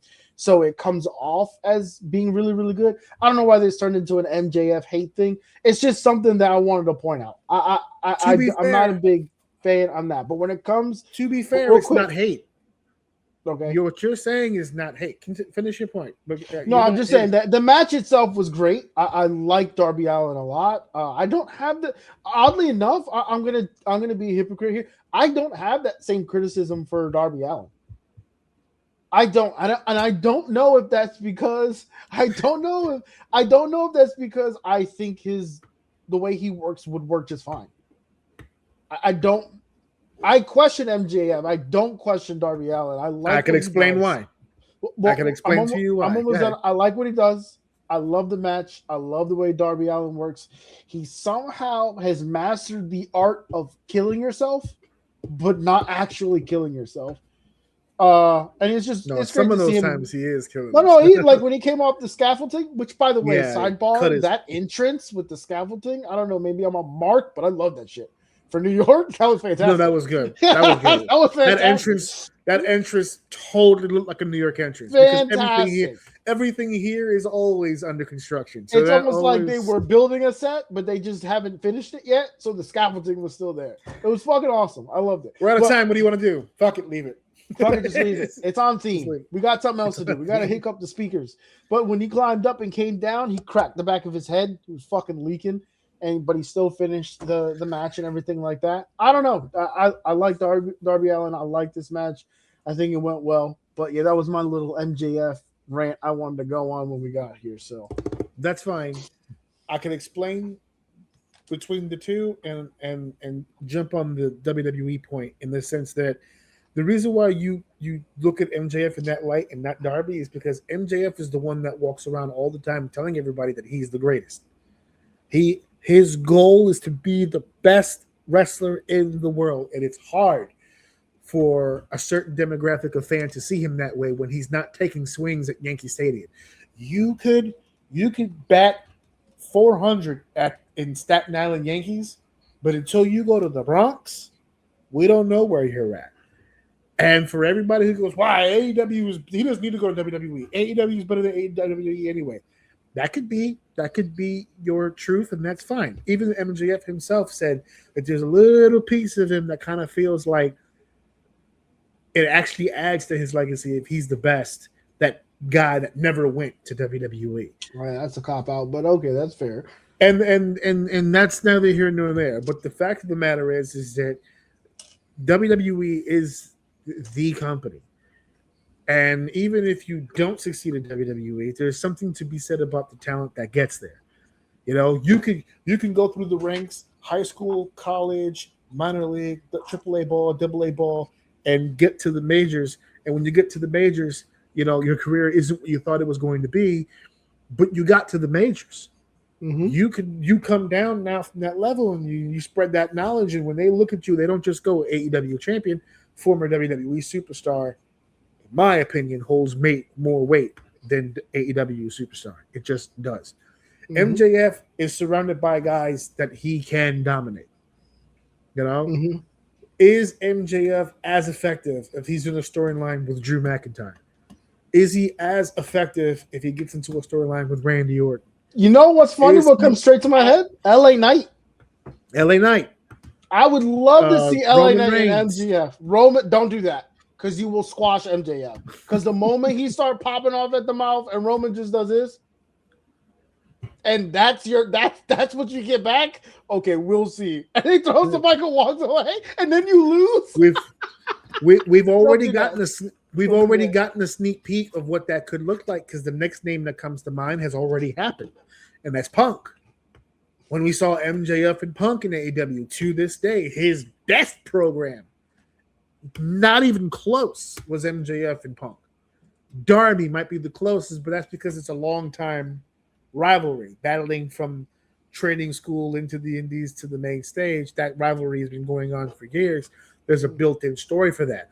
But bar for bar, on the microphone, move for move, in the ring, storyline for storyline, MJF and Punk, magic. Now imagine MJF in a room. I'm going to throw a name out there, and I know that Punk used this as an insult, but legitimately, get your ego out of the way and really think about it. MJF and The Miz? I mean, in a storyline to get MJF higher on the higher status in the company, to have, I don't want to say stepping stool, but to get a guy into that WWE universe Here's a litmus vibe. test, Miz, and don't take Miz. Yes. Don't take Miz's fun approach with new talent as he can't go. Because he can. You put him in front of MJF, I'm sure he'll put on a different package. He won't be as bubbly in that situation. But I digress. That's what when I see him, it's hard for me to look past that when I'm watching him. Because his whole gimmick, I just like, all right, whatever. It's fun. And for most people, it's a really delicate subject to touch because they don't want to actually go there. And they go, no, he doesn't need to go. He doesn't. I'll agree with you. He doesn't. Yeah, he doesn't need to go. If he's making the kind of money right now where he would never have to go ever if he doesn't want. He can do whatever the fuck he wants. I'm just telling you how I look at him, and it don't matter. But if you're serious about legacy, you gotta go. You gotta go. There's always going to be the I'm successful without going list. Very short. The one guy that always stood out was Sting, and he eventually went. There's an asterisk on everybody else. So if you want the asterisk, that's up to you. That's fine. But if you and that was proven, by the way, when Sting went, they blew he was still him when he did it. So validation. All right. So that was AEW's Double or Nothing. Great time to be had. I recommend the show. I'd skip the Stadium Stampede, but everything else, I'm telling you, it was fun. Smooth like butter. Just take like 48 hours before you watch the Stampede. That's all. That's what I do. Take a cleanse. All right, folks, we're now heading into the plane. We're leaving Queens, New York. We're heading to Tehran, Italy. Let's keep this show going. It's time for segment 2. You said something that stood out earlier. And it's the first thing that stood out to me on this pay-per-view. So I'm glad you ended the AEW section with this comment because I'm going to start it off by repeating it. You said that the scaffolding look for the entrance for AEW was very on brand.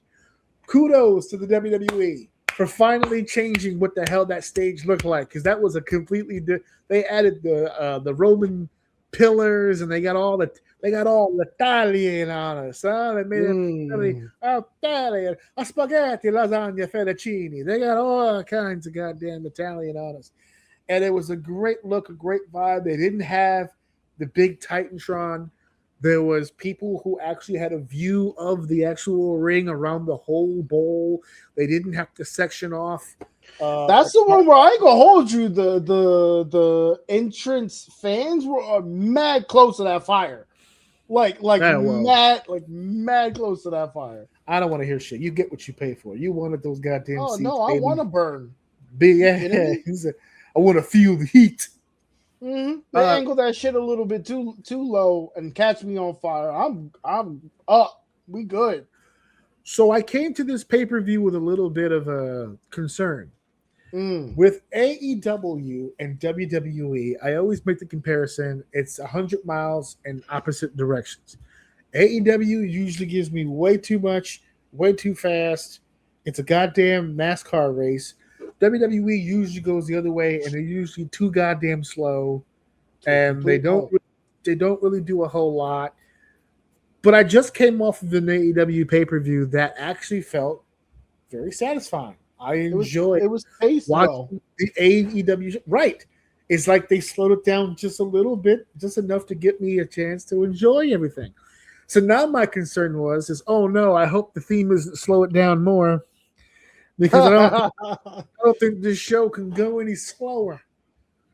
But I was like, so let's see what we got going on here for Clash in Italy. They're in Tehran, Italy, which, for the record, I don't know anything about Tehran. I don't think anyone outside of Italy does.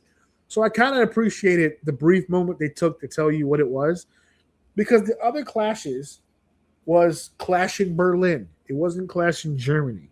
Clash in Paris. It wasn't Clash in France. This one, for whatever reason, was Clash in Italy. It was the whole goddamn country. I was like, why is that? Oh, because you're in a town that isn't really globally known. Okay. Sure. So they gave us a few minutes where they were just like, oh, this is all the stuff that's happened here. What a historic city. And it's like, all right, cool. All right. It's no Sicily, but it's got its own thing going for it. All right. Nice, petite little town. All right. Say what you want about it. This day brought a lot. I promise you, this day brought a lot of money to that little ass town, whatever you want to call it. Let me tell you something else.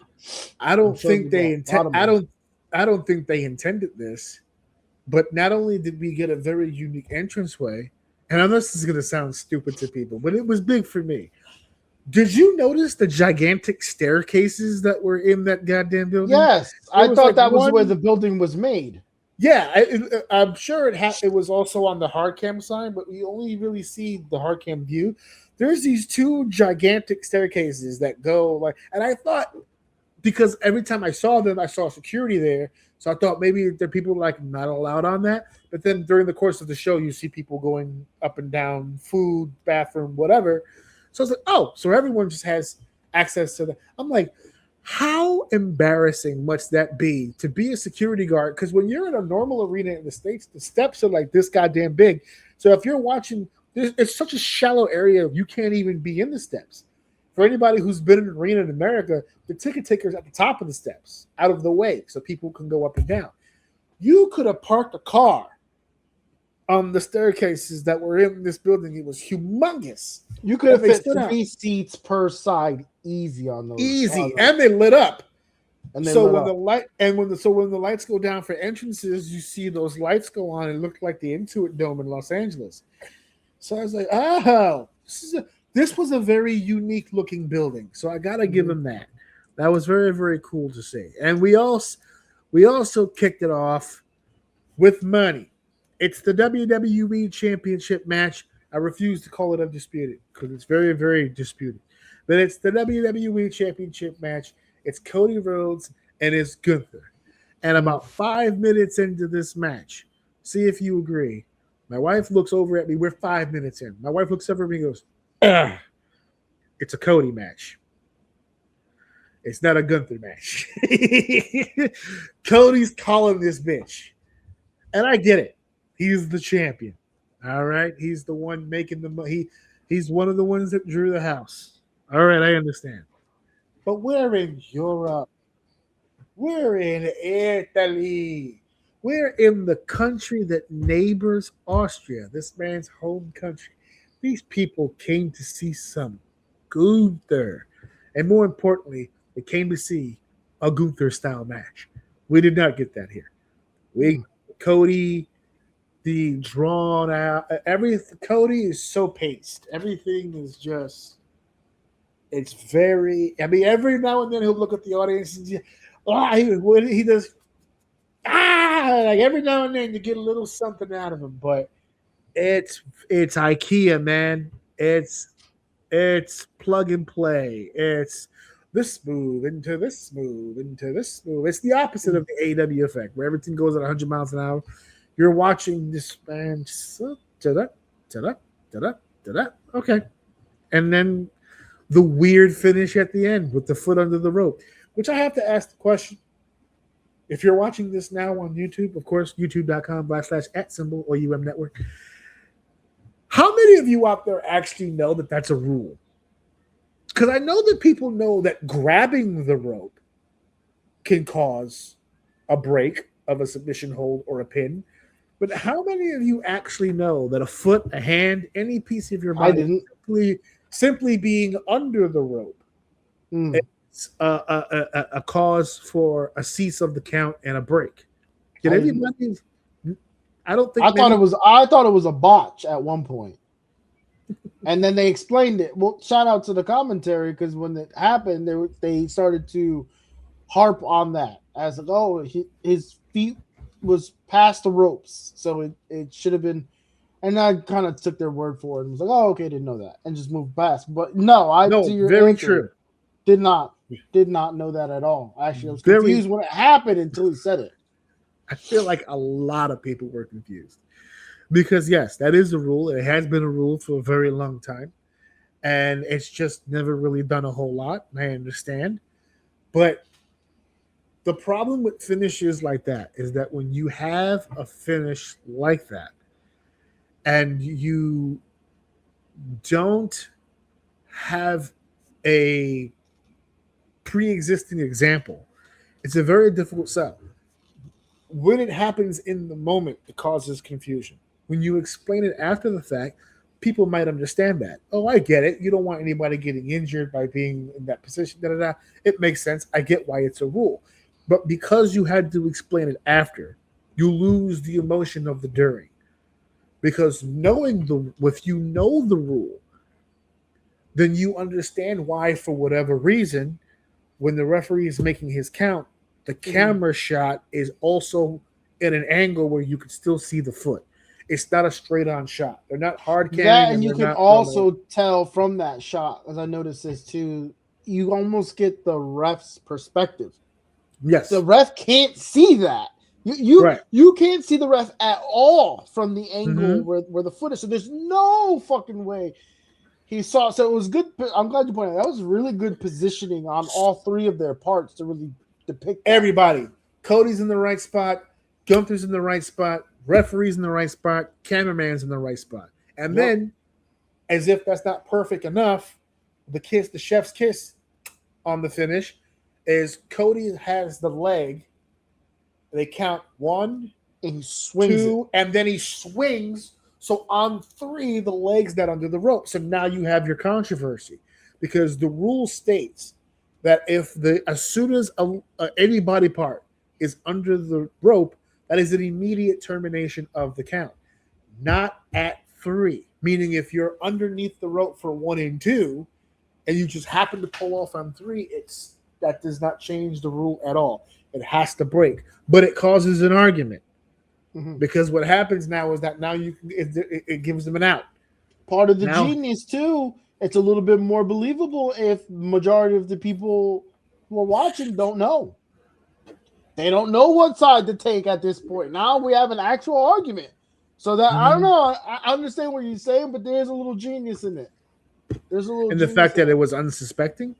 Correct. My ignorance plays into it, right? Because like you said, let's say me and you are arguing it, right? And let's say I'm like, well, that's stupid. He's not touching the rope. You're like, well, it's the rule, right? I'm like, no one does that. Like, we're having the argument that you were depicting, right? I'm the guy who doesn't know. You're the guy who does know. So now in that argument, like if a bunch of people are having that argument or just the world is seeing this, that's the argument, right? Some people are like, well, that's a dumb rule. We don't, like you said, there's not a lot of examples of it. This, who does that anymore is probably a dated rule. Gunther's arguing, this is an actual rule. This is what happened. I deserve my shot. You know what I mean? Like it creates this argument. The ignorance, I think, is an ingredient in that. Not to say that anything you're saying is incorrect. I'm just saying as we talk it out, the genius of it kind of starts to expose itself where the ignorance is kind of part of it because I'm sitting on the opposite side of that and I can see that. I'm like, all right, what the fuck, who cares? You know what I mean? I was just as confused when it happened too. I think it comes down to what it is you want to gain from the action, right? Because there's two ways. You can come up with a scenario where the situation arises and now the fans have an idea of what that looks like. So that way, when you do it on a bigger stage, you can get a reaction in the moment. Or you can do what happened, which was you never talked about it. You never did it. Well, I don't want to say never did it before. They've done it before. It's just been a really long time since they've done it. And like you said, a lot of people don't know that that's the rule. So now, not only are you having a conversation after the fact about the rule itself, now you're having a conversation about how that rule will affect the outcome, the validity of the actual outcome of the match. So it really comes down to me, what do you want? Do you want that raw emotion at the moment of the fans going, whoa, whoa, whoa, whoa, whoa, whoa, whoa, whoa, whoa, foot under the rope, foot under the rope? You do that finish at a GCW show or an MLW show where the smart marks are and all that stuff, you're going to find a bunch of people who are going to be like, whoa, whoa, whoa, whoa, whoa, whoa. But then if you do it in the WWE universe, you'll have confusion followed by, oh, I didn't know that. So it depends on what you want. I argue you get both. We have both right here. I think both is what happened, but I think the majority of the people are on your side that didn't know. Because I saw that reaction online from people that were like, what the fuck is that finish? It's like, that's a legit finish. Because what happens now? Because now, look at you. You're smiling. Look at you. You're smiling. Because now what happens is they have a reason to put Gunther back in that spot. Absolutely. Now they have he a was reason shafted. to be like Bullshit. Cardi keeps getting away with bullshit. And that's the babyface argument. Shaft what? Referee didn't see it. There was no cheating or foul play in this. Gunther executed a technique and a tactic that is completely legal and completely viable. It's broken up pins and saved championship matches in the past. Cody, realizing in the moment that his foot was there and executing that yank right at the last minute, also smart. The referee is not out of position.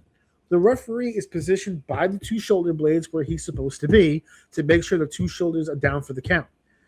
It just so happens based on the angle, he didn't see the foot. It's all reasonable. That's the only reason why I'm only arguing which reaction you're looking for. I don't think they cared either way, to be honest. Because like you said, they got a little bit of both. But the majority of the people who are watching that, I think, didn't really understand the finish, which is fine because now they know. So now we have to see down the line if it's used again and in what kind of space that they figure that out. Solid match, but it is. Yeah, later on at some point, hopefully we get another reason to talk about it. I really would like to look into Cody and his subliminal dance between heel tactics and like being a babyface.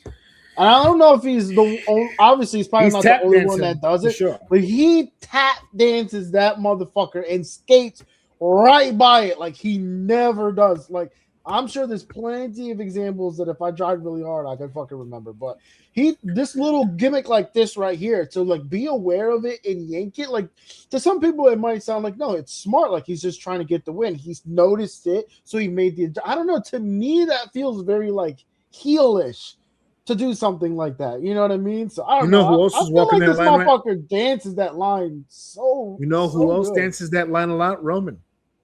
He dances that line pretty good. Giving that line back shots right now.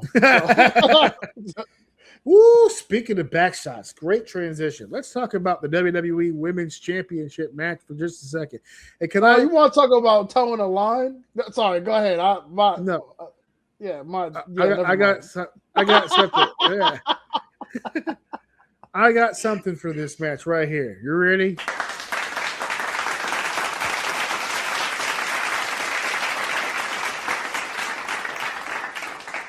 Fans of this show, they're probably thinking, oh, here he goes. He's about to go on a Rhea Ripley rant. Best in the world and blah, blah, blah, blah, blah. No. Okay. No. You saw what I saw then. I'm going to hand this woman her flowers. Okay. That was the best Jade Cargill match I have seen her have literally in her career. As I was watching it. Now, I know I still have some critique. Yeah, of course. No one's perfect. And people are going to say, well, she was in there with Rhea. Time out. Because she was in there with Rhea at Mania, and it didn't look like this. And that was her best match until this match. Yeah. And I want to give credit to the agent who put this together because I think they figured out the formula for Jade, which is Jade needs to be on the offensive. She's not a good seller or defensive wrestler. Well, time out. I don't disagree with you, but the only reason why I'm cutting you off is because I distinctively in this match was saying to myself, she's selling her fucking ass off. She was taking some great bump, the Irish whip into the corner when she did the layout for it. She was taking all kinds of fucking bumps for her, and like it's weird because it's obvious, not the whole match, but for majority of this match, she was selling the right way and she was in the right. Her timing was so much better here. Sorry, everything I got, but I only did that specifically because I thought her selling was the best I have ever seen her in this match specifically. This, in my opinion, was a major improvement. Not from the last Rhea match, because I think we already stated from the WrestleMania match that there was already an improvement there. If you rewind a year ago to where she is now, she's almost a completely different person. And I think what you just mentioned before about the fact that she looked good selling in this match, I think a big reason for that is because she didn't sell often. She took big bumps. She's not bumping and feeding and up and down and that's not. I'm not saying she can't. I'm saying it's not the strong suit. She is a human being built out of granite. She has an amazing look. And one of the, again, I hate to give this man credit, but Michael Cole selling the power aspect, which I think that was the mistake in the storytelling at WrestleMania when they were trying to compare the two as equal. Two powerhouses, two main eventers, world championship on the line. I feel like that was a mistake. This match proved to me that it's a very rare instance when Rhea Ripley gets to be the underdog and very rarely gets to be the one fighting from underneath because she's usually the bigger, stronger competitor. Jade is the bigger, stronger competitor. And since at WrestleMania, I felt like they were trying to make it sound like they were both strong, big competitors. In this match, they let Jade dog her out. As a matter of fact, on commentary, they were like, have you ever seen Rhea just get physically dominated the way that she's being dominated here? They said on commentary that she's dominating the champion. She was busting out Scott Steiner push-ups. She was just like, woo, that was another thing. To the comment of her offense, he said she was better on offense. I will even but point out that she has been offensive. She has fought people smaller than her, but the whole point is to make her look like a monster. And there was something different in the water she drank today. She was striking really well. Her kicks look good. She was talking shit. She was wrestling a WWE match. She was snuffing her out and talking shit, and it looked good. Then she would pick her up slowly, talking shit, whip her like she was working the match, dude. My only I'm gonna get straight to it. My problem here is she wrestled Rhea Ripley. I know you said it at the top, but I'm pretty consistent in here that Rhea makes whoever she's going up against look good.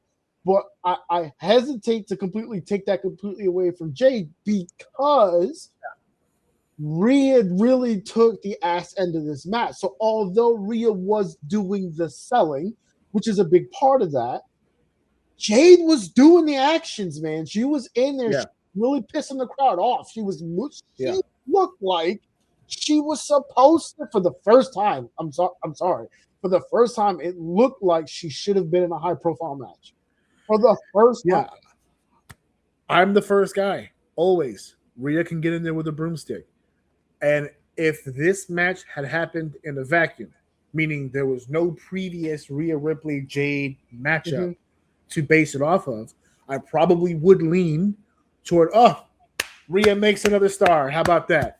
But I've already seen them compete, and I know that if the timing's off, if the pacing's off, if anything clunky happens, Rhea's not enough to make the match look extraordinary.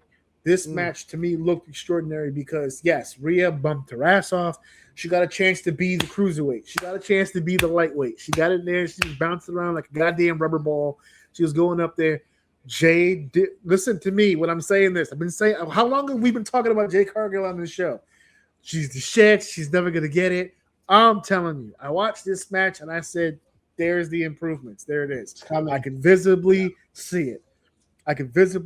She's looking like a WWE main eventer in a match like this. Now, I need to see this with the other competitors before I'm sold that she's a main event star. But at least now that we have this match that we can put Exhibit A. Yeah, we have in the right circumstance. To compare to now. Yeah, in the right circumstance, she can do it. And she could do it at a high level. And I especially like the fact that she was able to have this match without the baddies on the outside the entire match. They got their spots in toward the end. But for the most part, it was up, by the way. Yes, which they fucked up. And then Charlotte showed him how it was supposed to happen. Yep. That's exactly what my wife said, word for word. Because B-Fab mistimed the leg and Jade was nervous that they weren't gonna do it. Oh yeah. Thank you for saying that. And this is another thing. Shout out to Jade for realizing the person fucked up. So she just put her leg on the rope on her own. She put the leg on her own. And then so she's going to grab the leg. She's panicking, goes, fuck this, puts it on the rope, so they do this. And then it comes down, and then she does this. And there it is. Okay, now the spot's complete. And then when the flip, Charlotte just goes. And that's why I'm on the main line. It's like that guy. Yeah. I will, although my one biggest criticism, although she did very well and she did sell very well, she needs to work on helping doing some of the lifting. That Razor's Edge could have hurt both of them. And if it wasn't, you can say whatever you want. The commentary can say whatever the fuck they want about Jade being a powerhouse. Rhea raw dogged that. She threw that woman with all her fucking might to save both of their asses. Yeah, we have a term for that. It's called sandbagging, and she definitely did that. She's sandbagged. I don't know if she mistimed it. I don't know if she just didn't know how to help with her body. I don't know. Because of gotta be careful with that. Because of the way the match was going up until that point, I'm going to give her the benefit of the doubt and just say it was mistimed. Because based on the way that match was flowing, and you can see on both of them they were feeling it, I don't think she would have intentionally just said, okay, bitch. It looked like Jade may have thought it was a reversal, and it wasn't. Because the weight looked like it was on her hips and below, rather than giving her that leverage to like kind of get her up and over. and it looked like Rhea was like kind of losing her, and she just like lunged and threw her forward. So again, whole point there is be careful, because great matches like this Cuidado. could set you both off the roster for a long ass time. So she's just got to work on that. Because if it wasn't Rhea, I can't think of another person. Maybe Lash Legend. Raquel, there you go. Raquel's another one who probably would have been able to muscle that, but yeah, you got to be careful, man, because these people can't carry your weight like that. You're gonna fucking hurt somebody, dude. Shout out to Lash Legend, by the way. I'm becoming a fan. We can move on. Notice we didn't say Nia, but here we go. We're moving on to the best match of the night, baby. The best match of the night, baby. Now, I had a criticism earlier when we talked about the AEW show when I said that my problem with the Okada Takeshita match was that I don't like matches where it takes a tank or a nuclear bomb to keep a guy down.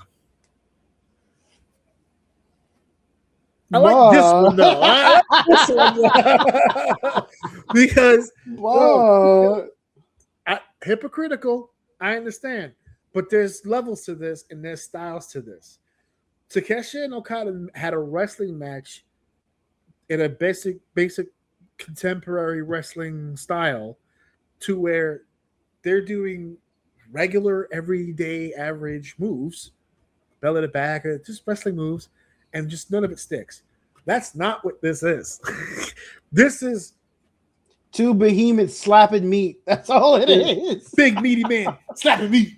That's it, man. That's all it is. So we talked about this last week when we said we came up with a couple of different possibilities. I had came up with the idea that we could end up with a third match at SummerSlam, and it could be completely possible that Oba wins all three. Just let Oba be the guy that he just can't seem to get by. We also did a scenario where, Lesnar lost at WrestleMania, but he gets the win here, and that ties it up, which leads to a big third match outcome at SummerSlam. They went with option B. As a matter of fact, not only did they go with option B, they kind of said it word for word. Because I don't know if you caught it when Lesnar was leaving, he had said it. It's 1 to 1, bitch. 1 + 1, bitch. I don't think all the suplexes in the world can put anybody over more in a situation than one frightened look. Because I have seen Brock Lesnar suplex many a foe all on the top of their head. And I've seen people kick out of the suplexes. But I have never, when did he debut on the main roster? 2002? 24 years? 24 years of watching Brock Lesnar. Not when he was facing The Undertaker, not when he was facing Goldberg, not when he was facing Kane, nobody. I have never seen Brock Lesnar show a frightened face in my life. But when he was hitting Oba Femi with F5 after F5 after F5 and dumping him on his head and taking him to the outside and putting him through the table and putting him in the... And he could not beat this man. And he had that last kick out. And Brock Lesnar had that face of pure fear and terror. I said to myself, he must absolutely be in love with the human being that is Oba Femi. Because I have never seen this man unload like he did against Oba Femi and still win the match, which is crazy.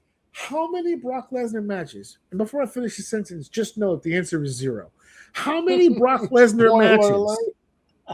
How many Brock Lesnar matches have you seen Brock Lesnar win and then go, woo, damn, I don't think he should have won that. He was like that close. It's cool because the way that they started it and the way that Brock obliterated Oba, for Oba still to get some shit off, but really just kind of get hammered into the ground. I love the way that they did that because it makes them look so old, like it makes them look so evenly matched that the difference that we could argue the difference in that match going the way that it did is because Brock jumped him in the beginning and never let go of the gas until he kind of started the gas out a little bit with him on the outside, put him through the table in the way that he popped up. But that's and the walked story. Back into the ring. It's like, what the fuck? Like, that's where the face came in. Yeah, he's never unloaded to the point where he's gassed out, and it wasn't enough. Right. And how many times in Brock Lesnar's, and this is an honest question because I don't know how many, so I don't know if it's zero, but I'm assuming it is. How many times in Brock Lesnar's career did he ever feel like he needed to get the jump on someone in order to win the match? Otherwise, he wouldn't have done that. Off the top of my head, I don't see. The only time that I could probably ever remember where he just jumped right at his opponent, I think it might have been Angle. But that was only that out of anger or was out of necessity? Because it was frustrating. It was more frustration because of the storyline at the time is that Kurt kept egging him, but Brock couldn't get his hands on him. So like he kept like hitting him from behind and running, and it was like a bunch of like jabs here and there, and he was just so sick of it. That's more of like I got you in the ring now, and I'm gonna fucking destroy you type shit. Right, and then he did, which is not what happened here. right, exactly, and I feel like the vibe here is he did it because it was like more of a strategy than it was like I can't wait to break you in half. I think it's a little bit of both. It tells the fact that the strategy was there. It tells the story of I took you for granted last time, and now you think you ain't you're about better to than make me. me look like no bitch. Yeah, exactly.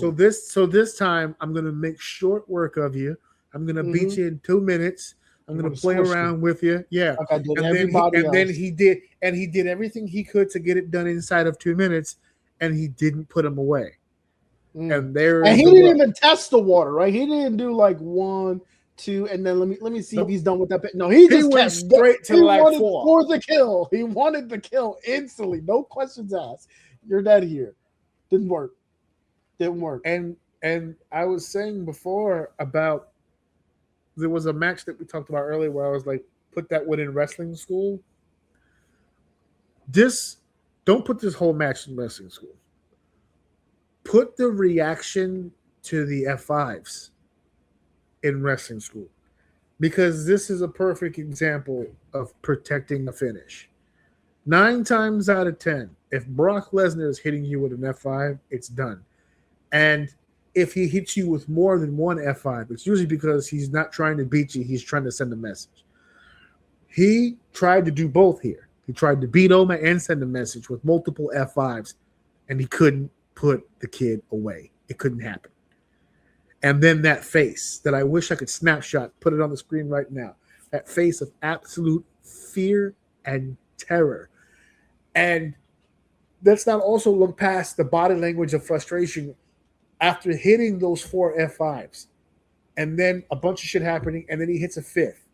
And when he hits the 5th, he pins him 1-2 kick out. And then Lesnar starts beating on the mat, screaming at himself.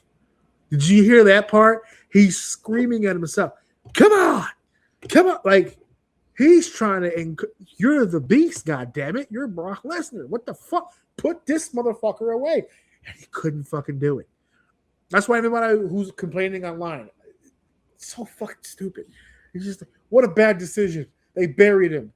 You don't know what you're looking at, man. To be fair, hold on. To be fair, before when we were discussing him coming back and hitting Oba with the F5, that was my fear too. That it felt like they came to a deal and now we're gonna revert this and squish him. And you were right there. You were like, no, we've seen this before. If you do this right, this is a good way to do this. This is what we could see. I couldn't envision it. I've never seen it. So I can't envision it. All I see is shit like that happen where we've made a pivot. It's an obvious pivot. It's right in front of us. And now we're about to change course and people are about to get their whole build is going to get destroyed, yada, yada, yada. Then they come in and do it like this. Like even in the moment when he jumps right on him, hits him with the F5. I'm like, oh, fuck, here we go, right? And then he hits him again. And I'm thinking, all right, here we go. 1, 2, 3. But then he picks him up and does it again. So just the psychology alone of him not pinning him after 2 of them sent a different message to me. So then he kept going, and then he pinned him and kicked out. And I'm like, wait a minute, we're doing something different.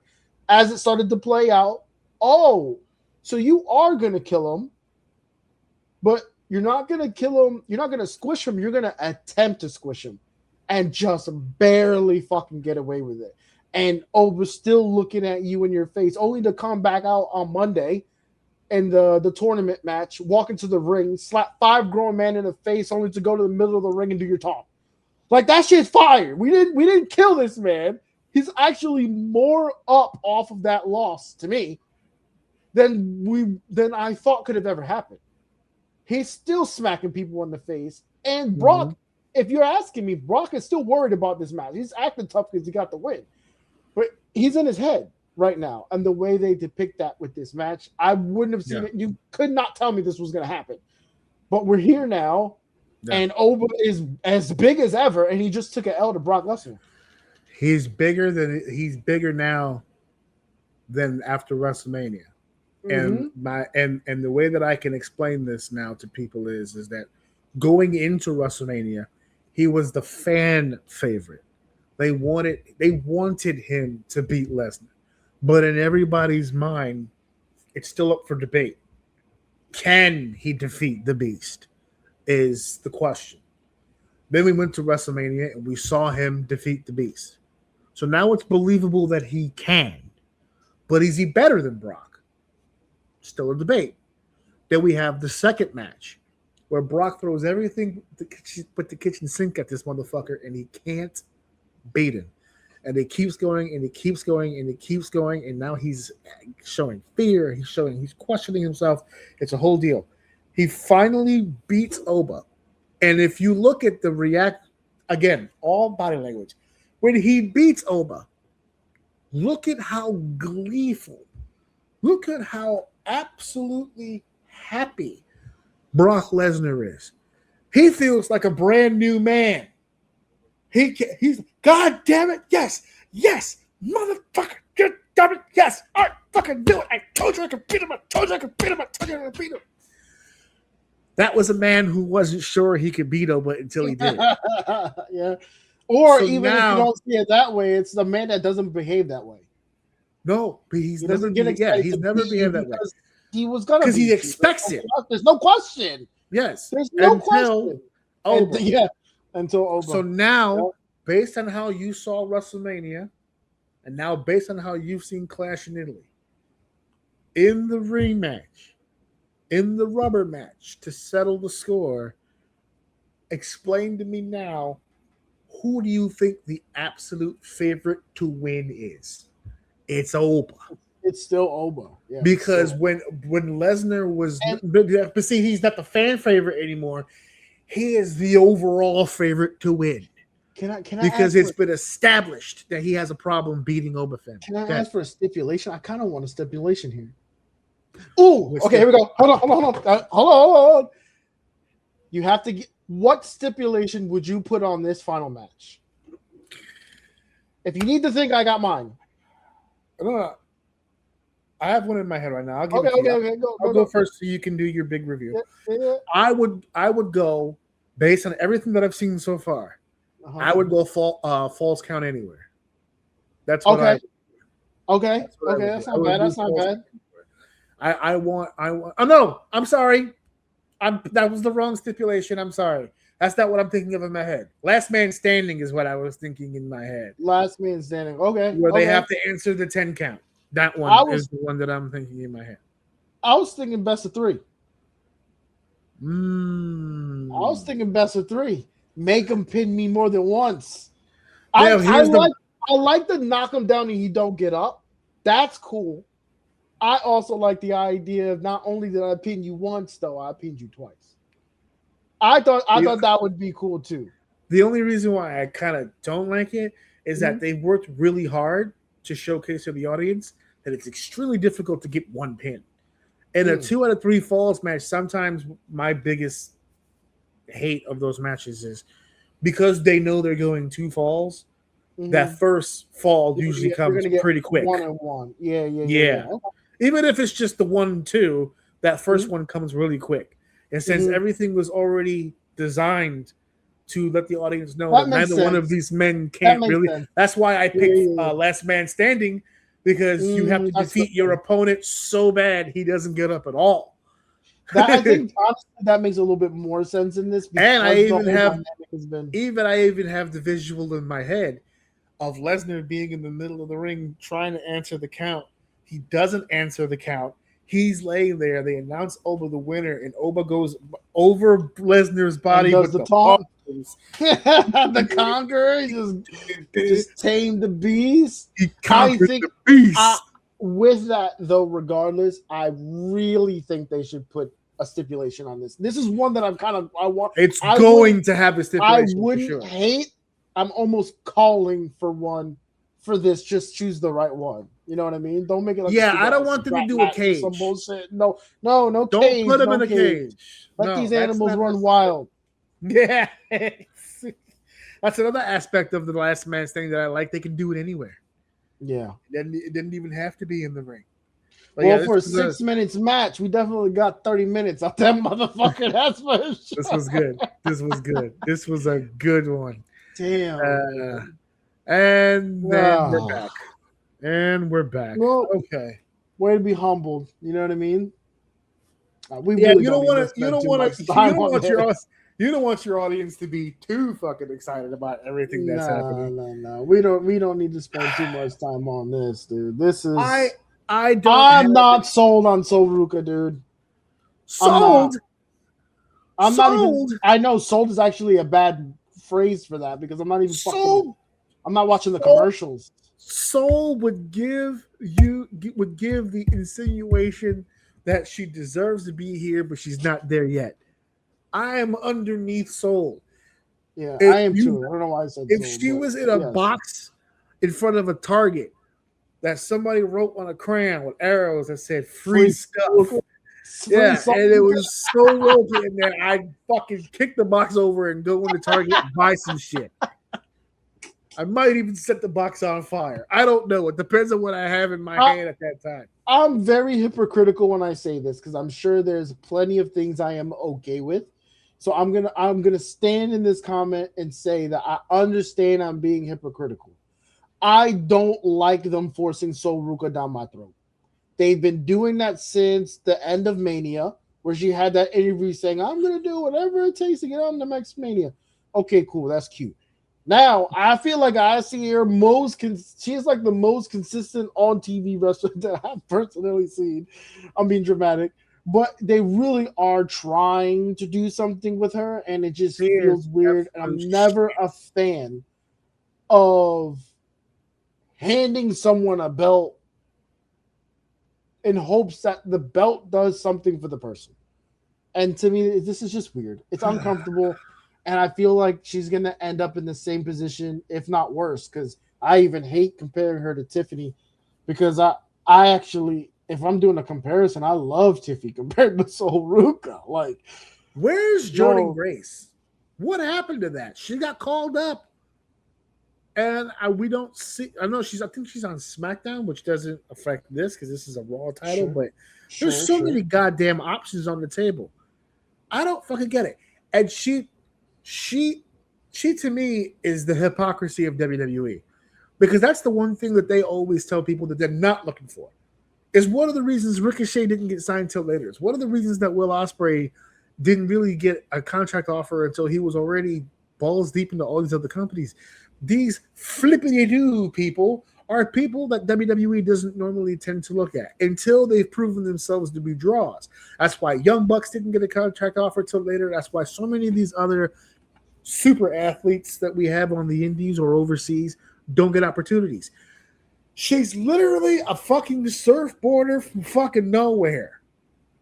They were talking during the match. She's been in the wrestling business 4 years. All of it WWE. She spent no time in the actual wrestling business, just the other one, the sports entertainment one. And I think wrestling, especially particularly women's wrestling, the guys do it too, but I notice it more with the women, is the telegraphed wrestling, and I fucking hate it. And she, so far, is the most egregious. I saw her on Monday. I think it was no. It was in this match where she went to go do a backflip bouncing off the mid rope, and she's like holding the rope, and then she does this. Yeah. And then she goes for him like, what the? You're in the ring with Becky Lynch. Yeah, she's gonna be there. She doesn't deserve go. Yeah, just go. The way she telegraphed the slap of the post, where she had like lift her up and she got her legs hooked over, and then she pulled up while Becky went to go slap her, but hit the post. That felt like it took 10 years to set up. Like she's just very telegraphed. The handspring moonsault to the outside where she got clipped, and then like she fell like in front of Becky, and Becky had to like get underneath it. The same thing when she debuted with Becky, the started thing with Becky, and she can't do a soul snatcher. I was like, everything that she gets touted for, that all these people online, she does all this cool shit. She botches all of them. She can't even the shit she's good at. She can't do clean. She can do a flip. Wrestling stuff. And it's funny you made mention to Ricochet, because that popped into my head that I was watching her. I'm like, why are we bigging this up, but we're killing Ricochet? I think Ricochet does the flips way better than she does. Ricochet does them better than anybody. It was the thing he could do. He really can't do shit else but that. Master of one. And they hired, you have no idea how much shit I used to get in locker rooms when I used to work with this man and say to people, I don't see WWE hiring him because the only thing he can do is that. I know that, he can wrestle, he can do. I'm telling you, I've been with the guy in the locker room. I don't get the mentality. I've called the guys matches. I don't see the same thing that other people see. I enjoy the athleticism. That's amazing. That can make money. That could be an attraction. That's why I put him in the same category with the Young Bucks. Attractions. You let them do their thing, and it's fucking amazing. But if you ask them to have a wrestling match, they everything gets all haywire in their heads. Everything goes nuts. So when he got hired by WWE, everyone looked at me and said, see, I told you. And I said, okay, I'll put money right now that he's going to go to the WWE and all that shit that you like about him, they're going to take it all the fuck away from him, and they're going to try to make him do all this shit he can't do because he can't fucking do it. And that's exactly what they did, and it got to the point where people were annoyed with him. There's the famous clip of Drew McIntyre telling him to shut up mid-promo because they didn't fucking respect this fucking guy. That's what it came down to. They really didn't respect fucking Ricochet. That's why he was held down. That's why they tried to fucking put him underneath the goddamn jail. They buried him so goddamn deep. And that's why now he's acting a goddamn fool in AEW because there's no adult in the room. The kids are able to do whatever they want to do. And he's having a fucking blast right now being bald. Which, by the way, that Ricochet chant, bald, is now no longer a Ricochet chant. Which goes to show how not over. That's another thing. People was like, I told you he'd go over in AEW. Look, they're chanting bald at him. Hey, now chant bald at every bald wrestler. So it was not even MJF. They were doing bald because they wanted him to go bald. Because they were chanting bald at MJF at the potential of him being bald. He didn't even get bald.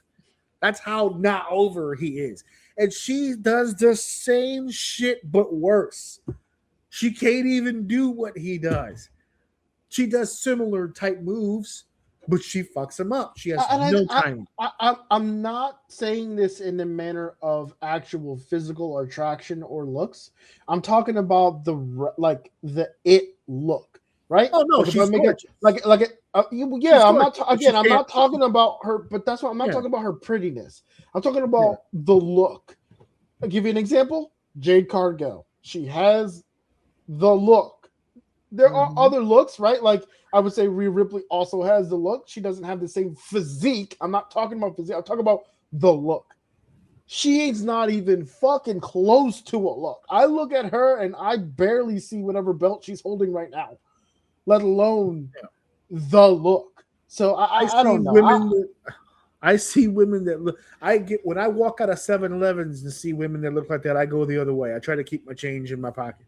You can see women that look like that in Atlantic City all the time, and that's not a compliment. I'm just saying that this is the job where, as good as you may look, and she's not a horrible looking person, you have to what was it AJ Styles said? At some point, the bell has to ring. And she is a fucking dangerous person to be in the goddamn ring with. You don't know what part of her body is coming at you first. You can catch a knee, you can catch a foot, you can catch a fucking head, an elbow. Who fucking knows? That's okay. I would argue she's the safest wrestler because she's gonna wait until you're ready, and then as soon as you give me the thumbs up, then I'll do my backflip. Dude, that's what makes it ready. Can you imagine stopping your whole momentum to a complete halt, completely disarraying any illusion that you're going to do a wrestling move by looking behind you and calculating the time and waiting for you to get to your feet so that everything is perfect, and then going off the top rope and still fucking it up? You know how fucking weird, you know how fucking stupid that is? I saw the whole match the first time, but I was kind of like in the middle of doing something at the same time. So today, before we got back, I was like, I want to watch the Sol Ruca match again, just in case there's something that I missed. I watched the first 5 minutes of that shit, and I was like, yeah, I saw everything I needed to see. I just like it. I was like, not only that, but you've seen everything. You've seen everything you need to see from her moving forward, and I am gonna give her time and grace to be on the main roster and to get more experience outside of Becky Lynch, because you know what? Maybe it was just the chemistry with Becky. Who fucking knows? Maybe she gets in there with Rhea and it's different. Maybe she gets in there with Bianca when she comes back and it's different. Maybe she gets in there with Bayley and it's different. Maybe she gets in there with Charlotte and it's different. Maybe she gets in there with Alexa and it's different. I don't know. Let's spread the wealth. Let's see how many veterans we can pull out of the hat to see who we can get to make her look like a decent wrestler in the ring. But if you have to ask that question, that's a problem. Maybe we shouldn't be putting the Intercontinental title on a problem right now. How many times do they say on their own show, it's not the title that makes the person, it's the person that makes the title. You're trying to put the title on her to make her. That's not going to work. No, you tried it with Maxine. You gave it back to Becky. You tried putting Nikki in there with her. Becky must feel like R. Kelly right now. She's fighting for her goddamn life out here, son. She is trying to fucking survive, and her husband is having an equally hard time. Somehow Seth is getting speared and kicked in the face at the same time. Both of these motherfuckers are trying so hard to build new goddamn stars that it's physically hurting. It's physically hurting to build. The two egotistical people are trying to give back to the company right now, and these motherfuckers are not making it easy. They don't want to help, bro. It's like, I just want to go take care of my kid. Like, fuck this. Let me go raise my kids. I can't keep doing this bullshit, dude. It's crazy. We didn't even talk about this match. There's nothing to fucking talk about. There's nothing to talk about. It's Botch City and new Intercontinental Champion. Blah blah blah. It's it's 14 minutes that feels like 30. And I feel bad. It's not. I don't think it's Becky's fault. I think she's trying her best. In this case, no, I don't think that it was Becky's fault. No, this match, Lesnar and Obafemi 6 minutes, Sol Ruca and Becky Lynch 14 minutes. Becky and Sol Ruca went the same amount of time that the 4-way and Double or Nothing went. Just so we're clear. Goddamn sickening.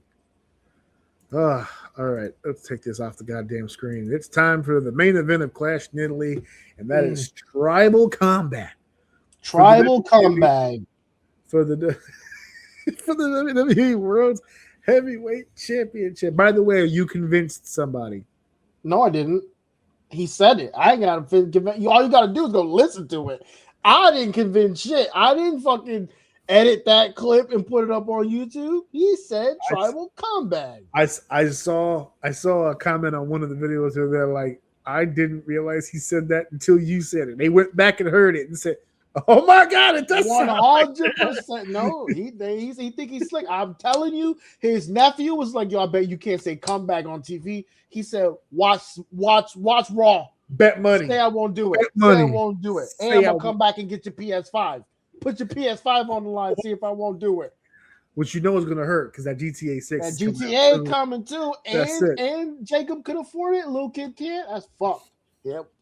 Don't bet him because he'll do it. He said comebacks. You can't convince me any other way.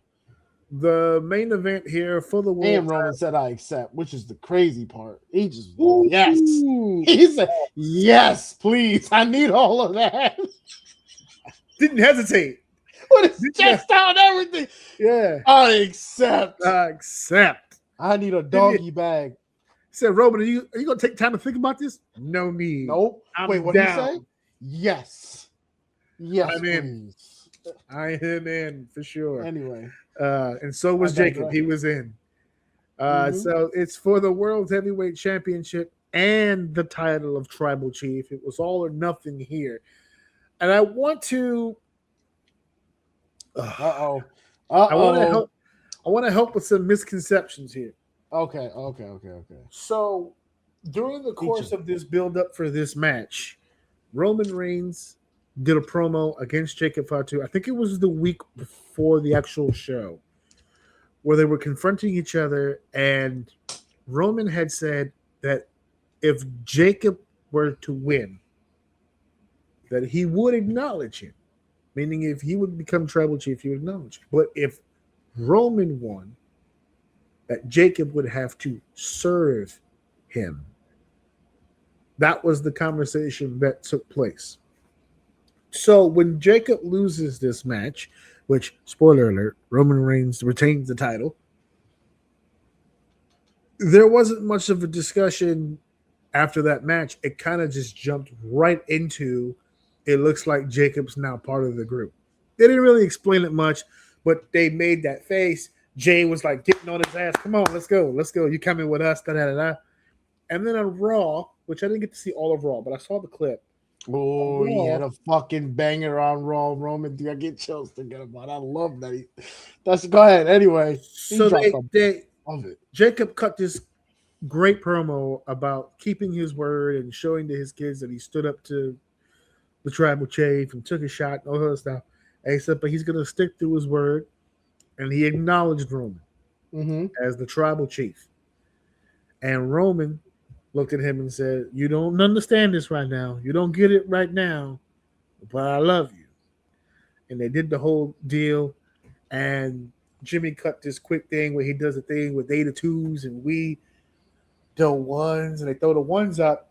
And Jacob Fatu throws up the ones. And they have this nice shot of the four of them all in the group. And then everybody on the internet shit a chicken. Because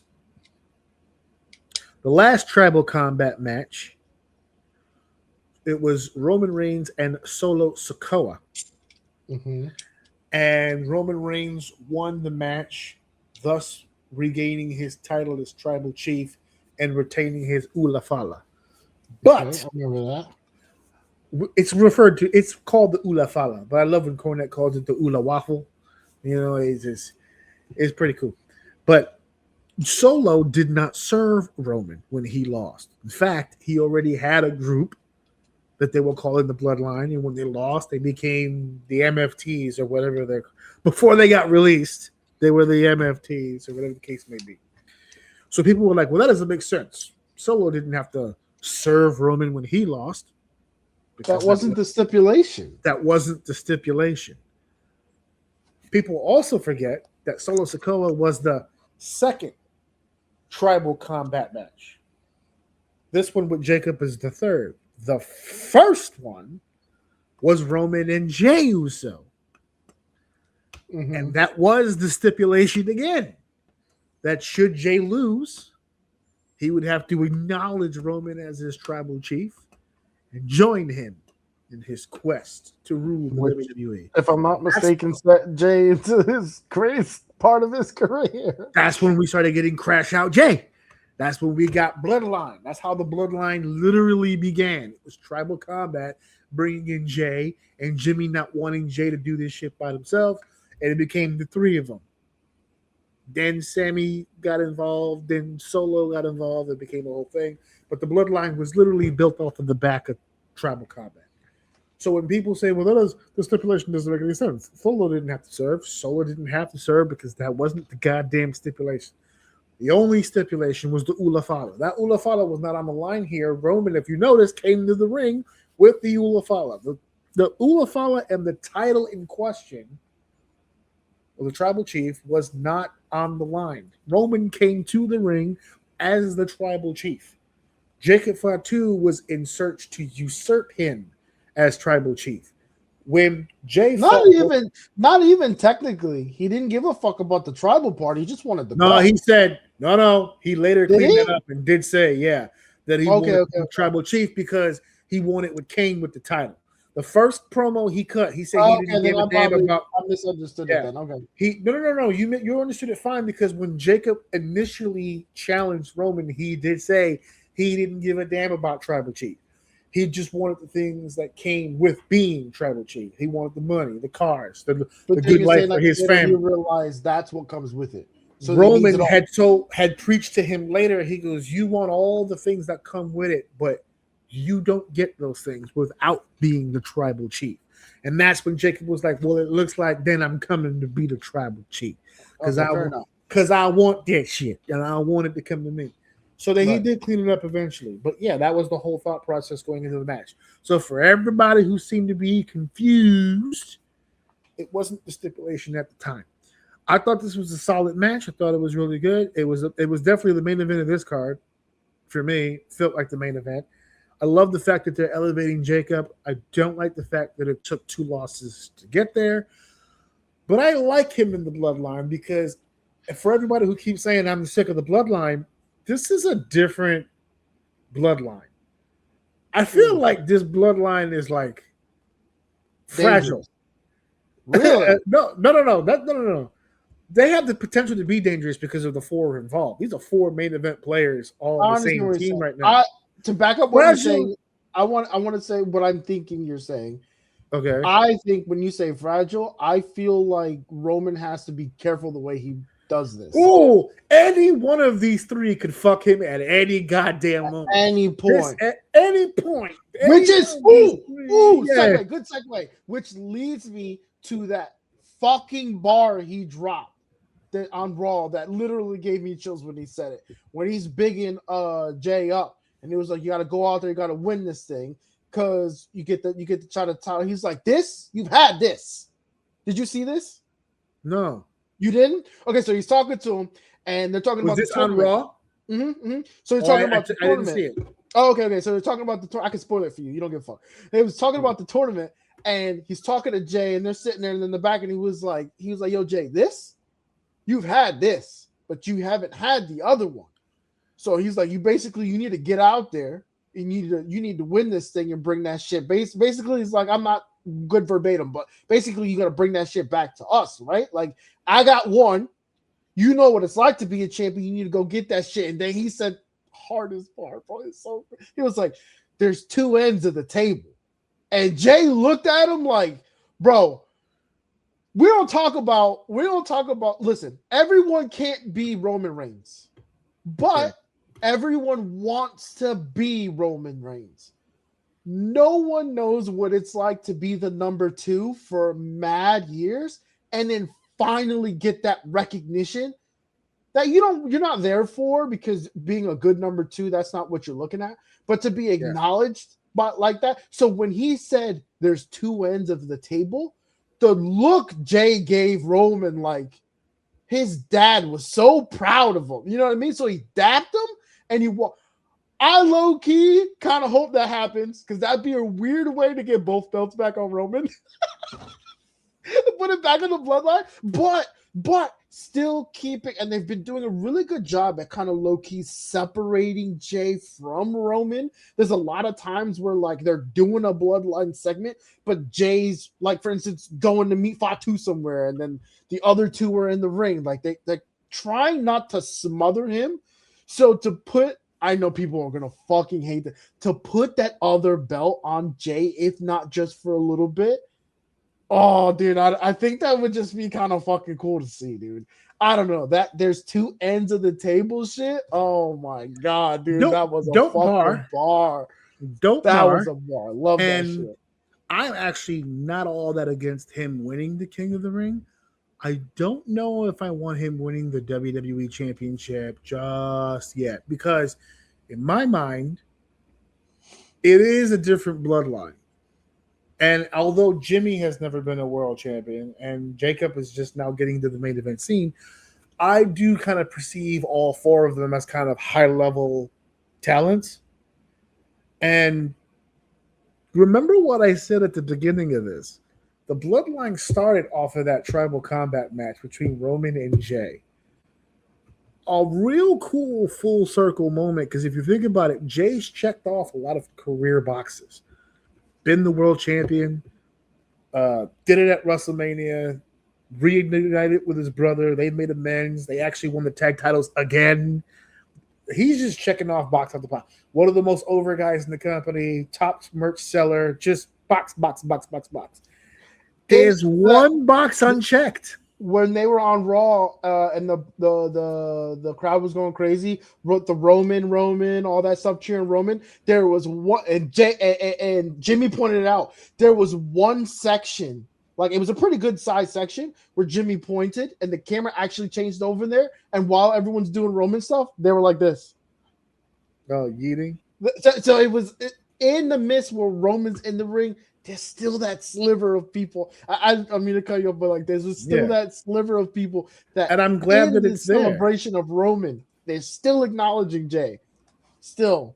And I'm glad that it's there, because that's where I'm headed to next. There's one box left unchecked for Jey Uso.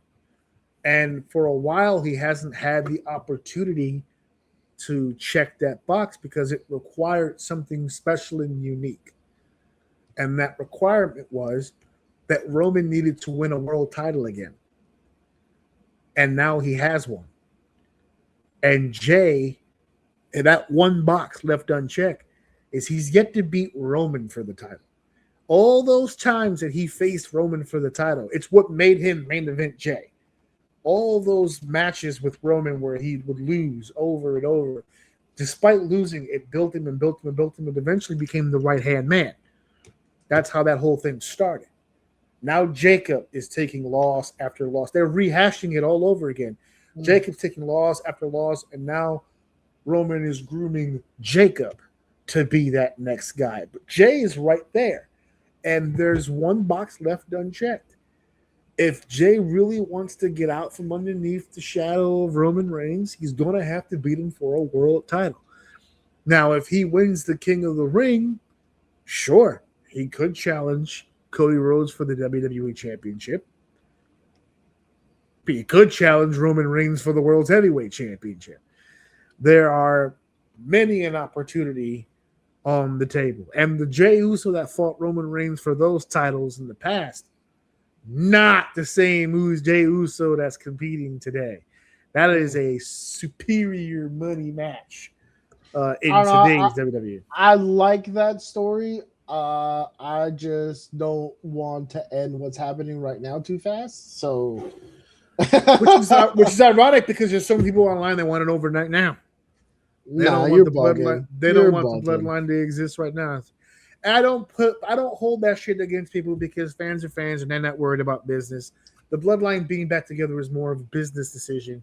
I don't hold fans to that. They shouldn't be worried about the business aspect of it. The fans want to watch good wrestling and good entertainment. And they're over the bloodline, so I give it to them. Mm-hmm. I as a person in the industry, I love the bloodline. They print money. So I'm not even worried about that. But as a fan, I get it. I get it. It's been a while. I understand.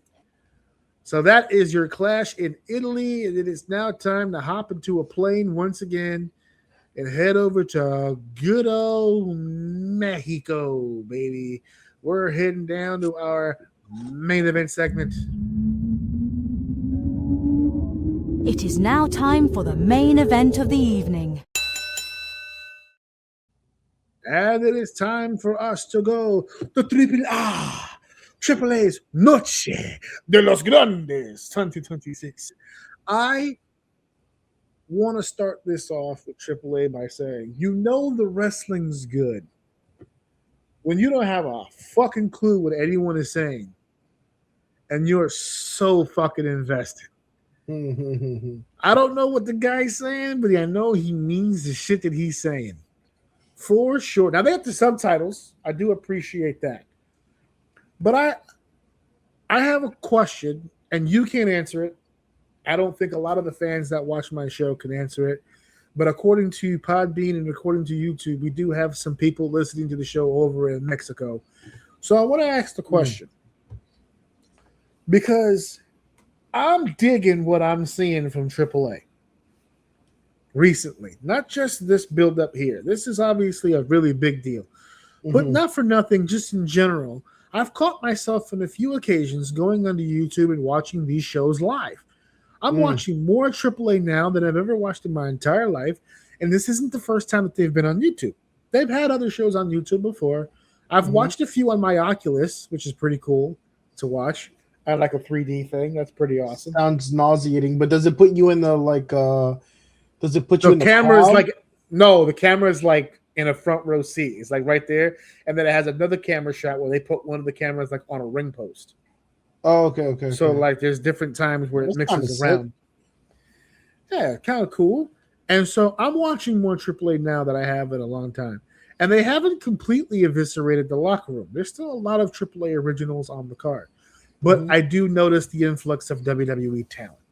So I have a question for the Mexican fans, or more specifically AAA fans. With the long history of AAA, are you digging this new version of AAA? We as Americans are getting into it, but do you feel like when they redid NXT for us, like we had such a good thing going, and then now look at all these goofy colors and these weird people that I've never seen before, and all these English-speaking assholes. Like, are you? Because I noticed recently, and more specifically on this show, a lot of camera shots to the crowd. They caught some people outside before they came into the building, how excited they were. They were wearing masks. The production changed. Yeah, the production changed, but I'm also noticing, like, for instance, I've never seen replica belts at AAA shows. I saw a replica AAA belt at a show. Like, I've never really seen that before. I also saw replica WWE belts there from the fans that were holding them up, and I saw some signs that were like pro WWE, and I was like, they could be plants for all I know. But the point is like, I want to ask actual fans of AAA, even if you're not in Mexico, but if you were a fan of the original version of AAA, are you digging this? Are you actually enjoying the shows like we are, or are you looking at this like what a slap in the face? I would love to genuinely know, because for me, salud. For me personally, I'm enjoying this. I saw 4 matches on this show that I really, really enjoyed. I really had a good time watching this show overall. It's the reason why it's in the main event. Pound for pound, we just did 2 whole pay-per-views. Now we're doing this one. This was my favorite show of the entire weekend. This had a little bit of everything for me. Anyway. I will agree with you, because to be honest with you, I think, and I'm literally thinking about this in the moment, I think this is a strong benefit to AAA. I find them as a good middle ground. Yes. They're a great middle ground between AEW. I have 4 matches, but they feel as intense as what AEW tries to give you. A little bit of strong style, but I think leaning towards high fly than strong style, if that makes sense. I don't know if that makes sense. But they're a little bit more intense. They're not as slow. They're a little bit faster. But it's not a WWE style, which we'll get to in the last match, because I have a point to make there. But it's not the WWE style that people kind of loathe and like almost don't like just because they don't want to like WWE. I feel like AAA is starting to become this. I mean, aside from like the stupid language barrier, which they did have Corey Graves and who the fuck was that? Bradshaw? Yeah, JBL. All right, that did the calls, which was fine. Shout out to Corey Grave. He's been working. I got my eye on you. You've been working. You trying a little. Seems like you're trying a little hard. I find it hilarious that after everything JBL did to get over as a heel and how disparaging he was against the country of Mexico, even cutting a video where he was literally kicking Mexicans in the ass to go back over the border, literally, not figuratively. He literally was waiting. Do you remember that video where he was it was like nighttime and dark, and he had like a small camera, like a cameraman, and he had like a little tiny microphone. And he was like, "This is one of the highest percentage of illegals that come over the border. We're waiting now to see if we're going to catch any of them in action." And a couple of you start to see people go, because I see him coming. I think those are illegals. Hold on a second. And the camera goes, "You get your ass back to Mexico." And he was and he was kicking him and in the ass to go back to Mexico. And he was like, "You go back. You don't belong here. You're an illegal." And then he cuts the promo on the camera. "No illegals in America." Well, JBL is around, and now he's the lead color commentator for fucking AAA in Mexico. It is hilarious how full circle that bitch is. But yeah, no, I don't have a single problem with that either. I actually watched one of the shows, not this one, but a previous show, completely. I don't think they released an English version. It was completely in Spanish. I don't know what the hiccup was with that, but they just had the Spanish one. I watched it anyway. Still enjoyed it. Not a clue. Not a clue what was happening on commentary, but I can get context clues. To me, it's like anime. Like the Japanese voices sound better. I don't know what they're saying, but I'd rather just watch it and pretend like I know what they're saying sometimes than to hear the English people. If that makes sense. It sounds nice to hear Spanish commentary while I'm watching Spanish wrestling. I don't know. They have more enthusiasm in their calls. I'll give them that. They really they belt it out. They really go for it. So I'll give them that. That's pretty cool. But so we're gonna go right into this opening match here because right off back, the opening match here, the Cruiserweight Championship. I put Mac because I'm an idiot. Hold on a second. I'm gonna fix that. Boop. Typo. Ready? There it is. That's right. Fuck that microphone up. Who cares about our audio? Here we go. Bam. The Cruiserweight Championship match. Laredo Kid defending the championship against Roy Phoenix. They threw a stat out that Laredo Kid had been champion for 500 plus days. Boy, he was unfucking touchable. He was the champion at the time when I showed you that match when I came to your house when it was him, Jack Cartwheel, and Javon Evans. Mm-hmm. He was the champion in that match. That was the one that blew me away. And Ray Phoenix, he's not Penta, and I think that seems to be the only thing. Don't do that. No, I think it seems to be the only thing really holding him back. I love Ray Phoenix. I love the guy. I think he's an amazing talent, an attraction all his own. I don't think he needs to be in the cruiserweight division. Been there, done that. He's also a former AAA Mega Champion. Their heavyweight type champion. He's progressed past this division many moons ago. So for him to be competing for this title, and I get that he won it. It was a great moment. His family was there. It was in Monterey. A big deal for him. Congratulations to him. But it can't be going that bad on SmackDown that this is the option for him. His brother is the current Intercontinental Champion over on the other brand. And I get it. He's a little bit more charismatic. He's a little bit better with the English, I understand. But this is, I don't know. This is a step back for me. I'm sorry. No. See, I don't want that to be the ideal because we actually spoke about this not too long ago. Where actually, if I'm not mistaken, it was around the time where they were debuting that they're going to be working with AAA and stuff like that, and how we felt about multiple brands being owned by WWE and what that looks like and how does it feel, whatever. And I distinctively remember saying that I wish we can get away from each individual company as a demotion obviously WWE is the bigger stage, right? So it's hard to tell someone it's not a promotion or demotion if you're going from the main stage to a side stage, I guess. I don't want to downplay it.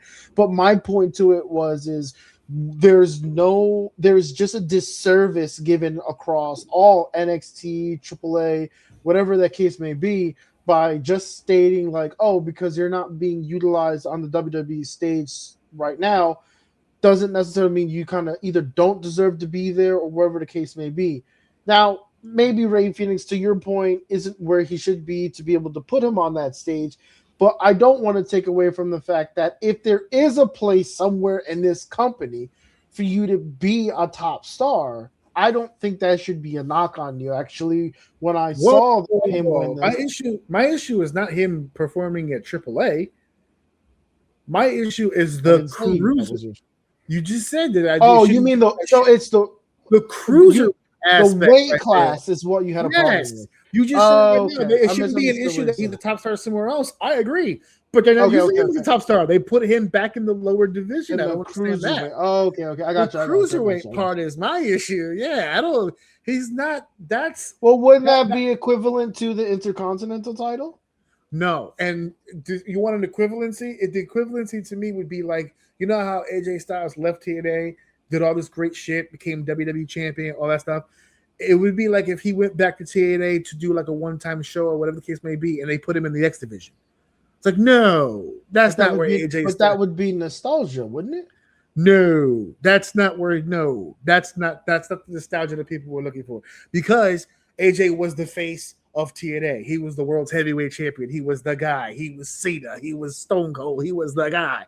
Ray for AAA was the guy. He was the champion. He rose from the cruiserweight division and ascended to be the top guy. Bringing him back to AAA, great, phenomenal, no problems there. Why is he wrestling Laredo Kid for the cruiserweight title? Well, I guess my problem with, and I don't disagree with you if you think about it like that, my problem with just naming things like this is because if you ask me, if you say cruiserweight, that is a weight class. That means you cannot get that belt if you're not of a certain size.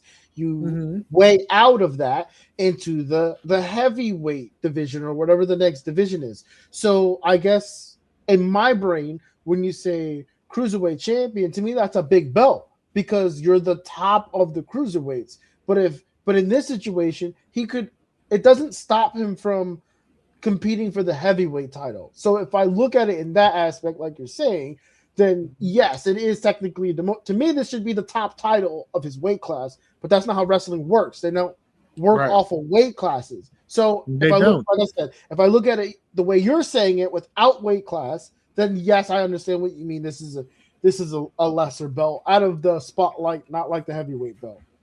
Okay, I liked it when he was in the division and he rose to that championship. That's a big deal, but he had been so successful as the champion in that division that he had elevated above that division to the next weight class to then go back after years of even more success. Despite he achieved more outside of AAA and became an even bigger star than when he was their champion, and to come back and be the cruiser. Jeff Hardy at one point was the light heavyweight champion. If he comes back to WWE and was to compete for the light heavyweight championship, it would look odd. Is my point. You know what I mean? That's why I was looking at this. Like, no disrespect to the Laredo Kid, but there's levels to this. I don't know. Phoenix shouldn't have been in there with Laredo Kid. But despite that fact, they had a banger of a match. So I'll go ahead and I'll give them that. They had a banger of a match, told a great story. I love the idea of them showing before the match that Laredo had gone low on that previous match. So on the rematch, when Laredo saw the opening, Ray was right there waiting for him. No bolas bicho for you, papi. Come on. No salchichas and habichuelas for you, papa. Come on. And then they had I don't know. Maybe there's something wrong with my head, but the minute they said that Laredo Kid was champion for like 500 days, I was like, well, there goes the belt.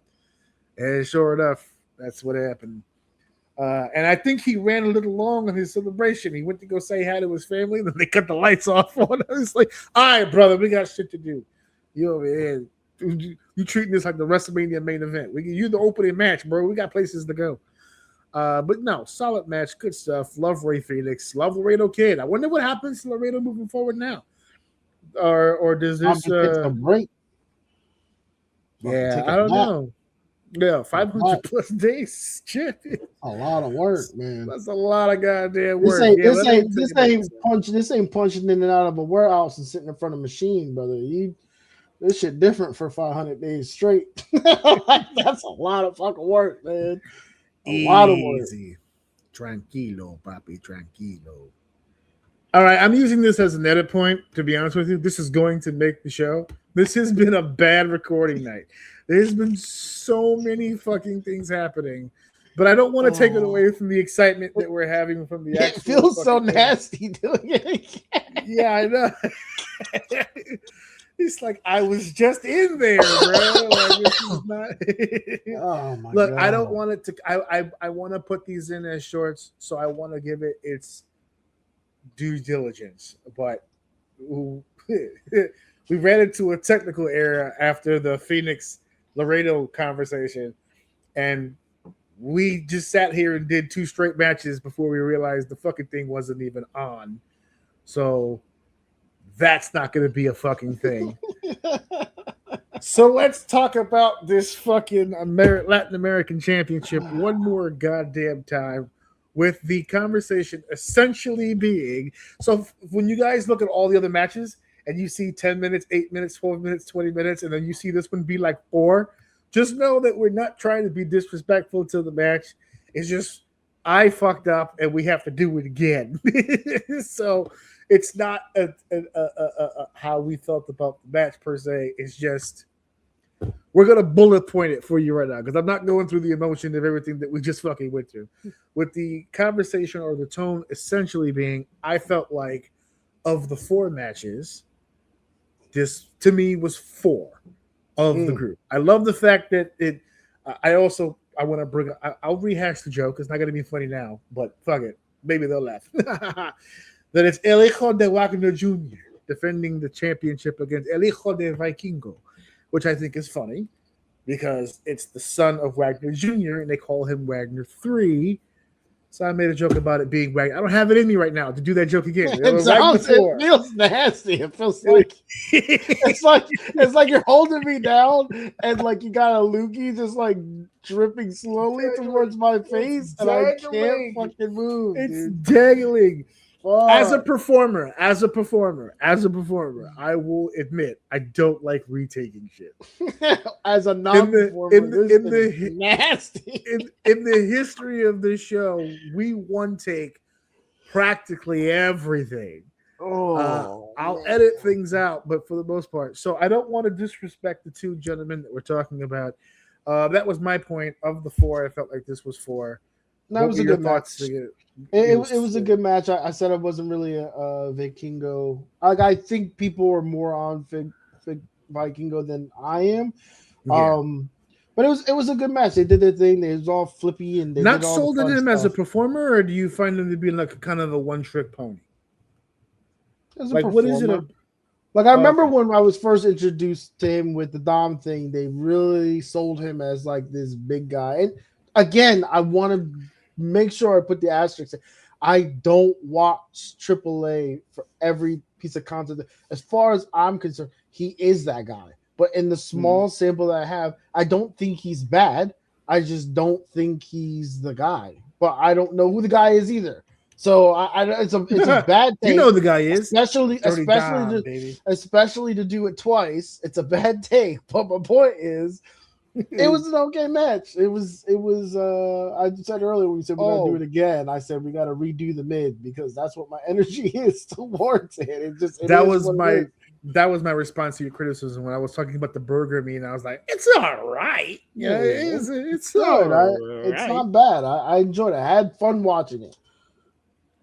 Yes, the 2 hijos, lots of familia, lots of family taking place here. Again, sorry, no disrespect to the match. We actually genuinely did enjoy the match. I don't have it in me to do all that all over again, which sucks. It's going to be a full edit because I'm doing the matches individually as well as the whole show as a whole, AAA as a whole. So you'll see a big fat edit like right in the middle. It's my fault. It's nobody else's fault but my own. I had a camera situation that I had to change the battery for whatever reason. It caused mayhem, and everything had to be turned around. And we started everything back up. I did everything and set everything up except hit the fucking record button. So, not his fault, nobody's fault but my own that I'm sitting here going through it right now. I'm still having computer issues right now, but it's not enough to deter from the actual show. So, no disrespect. We apologize. For the people who are going match by match, this is going to be a really shitty clip. I'm so sorry. And I think it's exactly going to be 4 minutes. So that's my bad. This is on me. This is on me. So we're moving on to the next match, which was the AAA Tag Team Championship match. La Campeón de Parejas, the team of the champions of the teams division. Pagano and Psycho Clown defending against the War Raiders. You had made mention that you felt that this was your number 4. For me, yes, this was the number 4, and I know I'll probably get killed for that for anyone who actually follows this stuff, because of the storyline that's behind it between Psycho Clown and Pagano. I don't know that story. It did look cool when he left him in the ring to get his ass beat. It did look cool when he hesitated.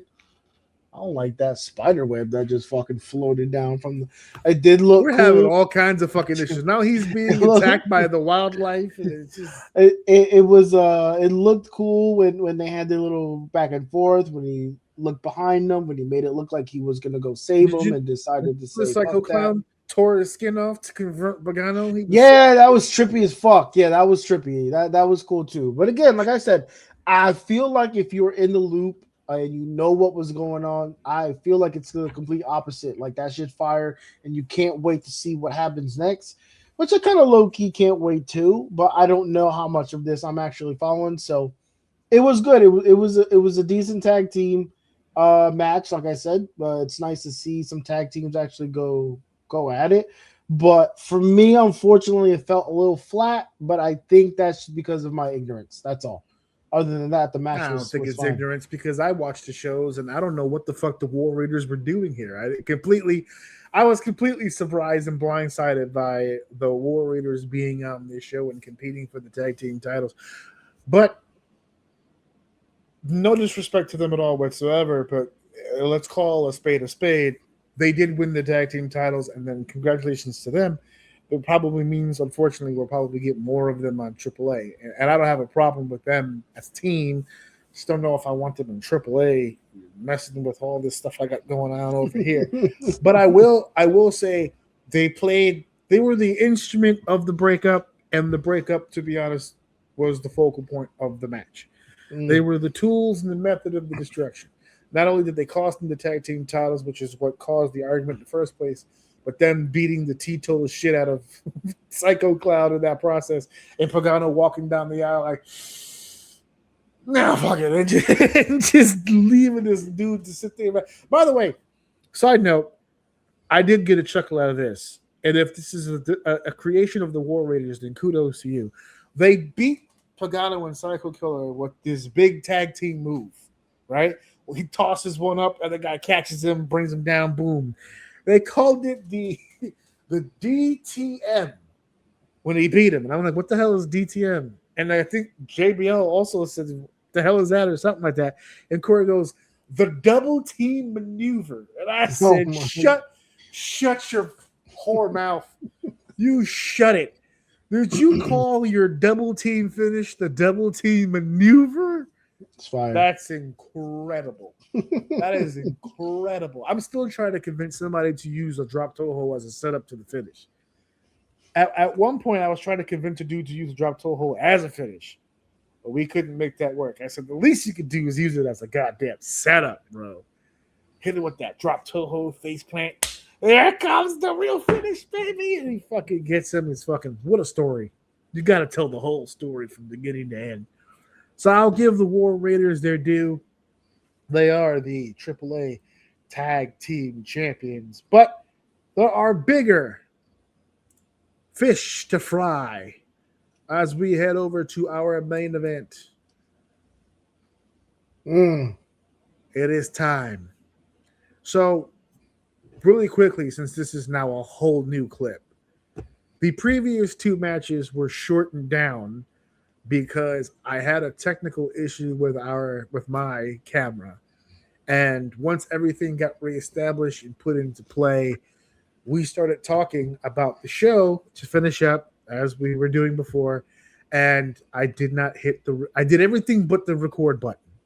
So if the previous 2 matches seem a little short to you, I apologize. That was not the intent. We wanted to go more in depth. We did actually go more in depth. It was an audience of 2 apparently. So we ran down the bullet points to our thoughts in those previous clips. But for the most part, this whole show has been great so far. It's about to get magical. This is the main event. This is it. Lucha de Espuertas, Mascara contra Mascara. El Grande Americano versus El Grande Americano Original. It's a battle as old as the sun and the moon and the earth in Mexican culture. It is mask for mask. It is gimmick for gimmick. One has to go away. The world just ain't big enough for 2 grandes. Okay? It's just not big enough. Now, we almost didn't get this match because of some asshole in Florida, which is a sentence that I'm sure a lot of Americans are so used to hearing. That some asshole in Florida almost ruined it for everybody. But we're here. And you gotta start off with the amazing presentation of the entrances to this match. You gotta start there. Because, boy, let me tell you something. If you thought it was going to be a big match and you thought it had big fight feel, those entrances felt like a big fight feel entrances.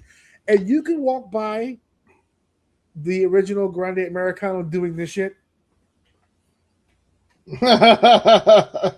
and doing like the crawl like across all 4 sides of the. Even that somehow worked in this environment. Everything about this match clicked. This was the match of the goddamn week. It was hyped very heavily. A lot of people kind of assumed it would be a big deal. Even I had my doubts. Tremendous match. This was a tremendous professional wrestling match. It has been a long time since I have been sitting in a chair sober. I was not inebriated, so there was no added juice of, ooh, I'm feeling all loosey-goosey or whatever. Nope. Completely 100% cognitive right here of what was going on. And it was absolute, to me, absolute magic. Dave, what were your thoughts when you were getting into this match? It's funny. First of all, shout out to that crowd. That crowd, dude, they fucking tore that building down. But one of the things, and it's because of the crowd that stood out to me was crowd.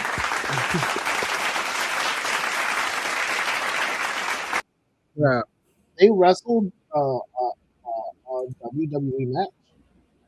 They wrestled a WWE match in AAA, and it was fucking over. They paced it well.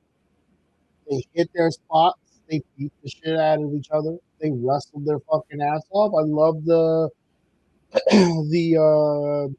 bit that they had for both, where they had obvious tear points on the masks to kind of like show like shredding of the actual mask, hair coming out. Same thing with both of them had that piece coming up.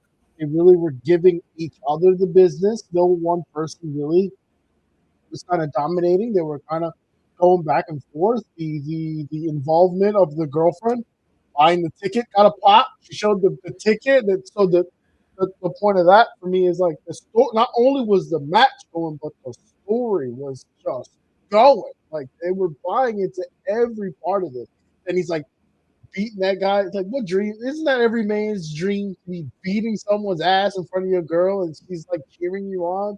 You're gonna get so laid afterwards. You know what I'm saying? Like That's gonna feel so good afterwards. But no, the whole story, everything, it was it's a, I was blown away the most by how the particular match they were having went over with that crowd.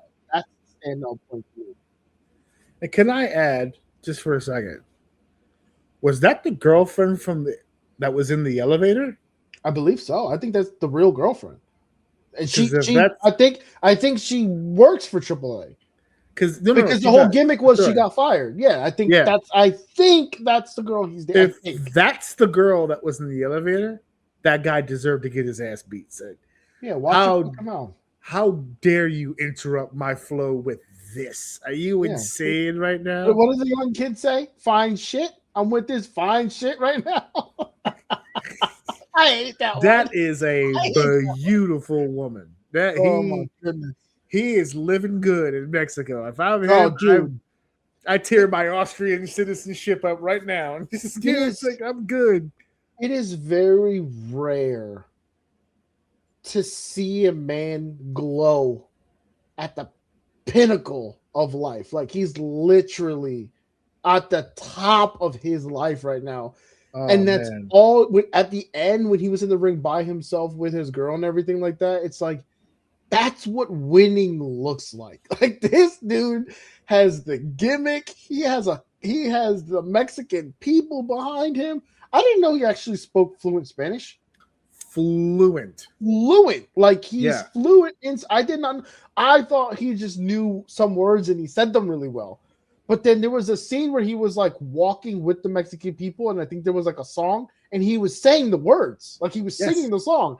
I'm like, man, this guy's committed to the bit. How long did he have to listen to that song to know how to what I mean? I think he may have already been fluent in Spanish before. But his ability to soak up the culture as fast as he has, I think, is what has impressed everybody, because he was singing folk songs and using, because you know how every dialect has its form of slang.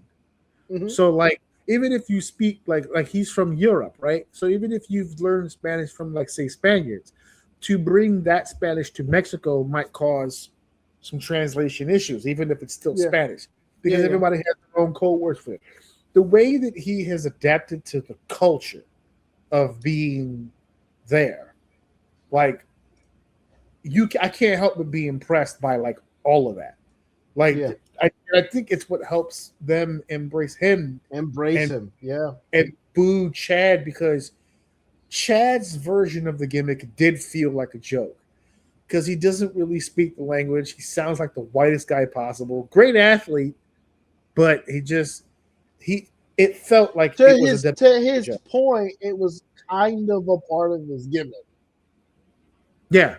So it worked, but I think that's what the other part of the passing of the baton here makes it even more sweeter, right? Like the guy who he really did take it seriously. He is in this conversation. He is that character.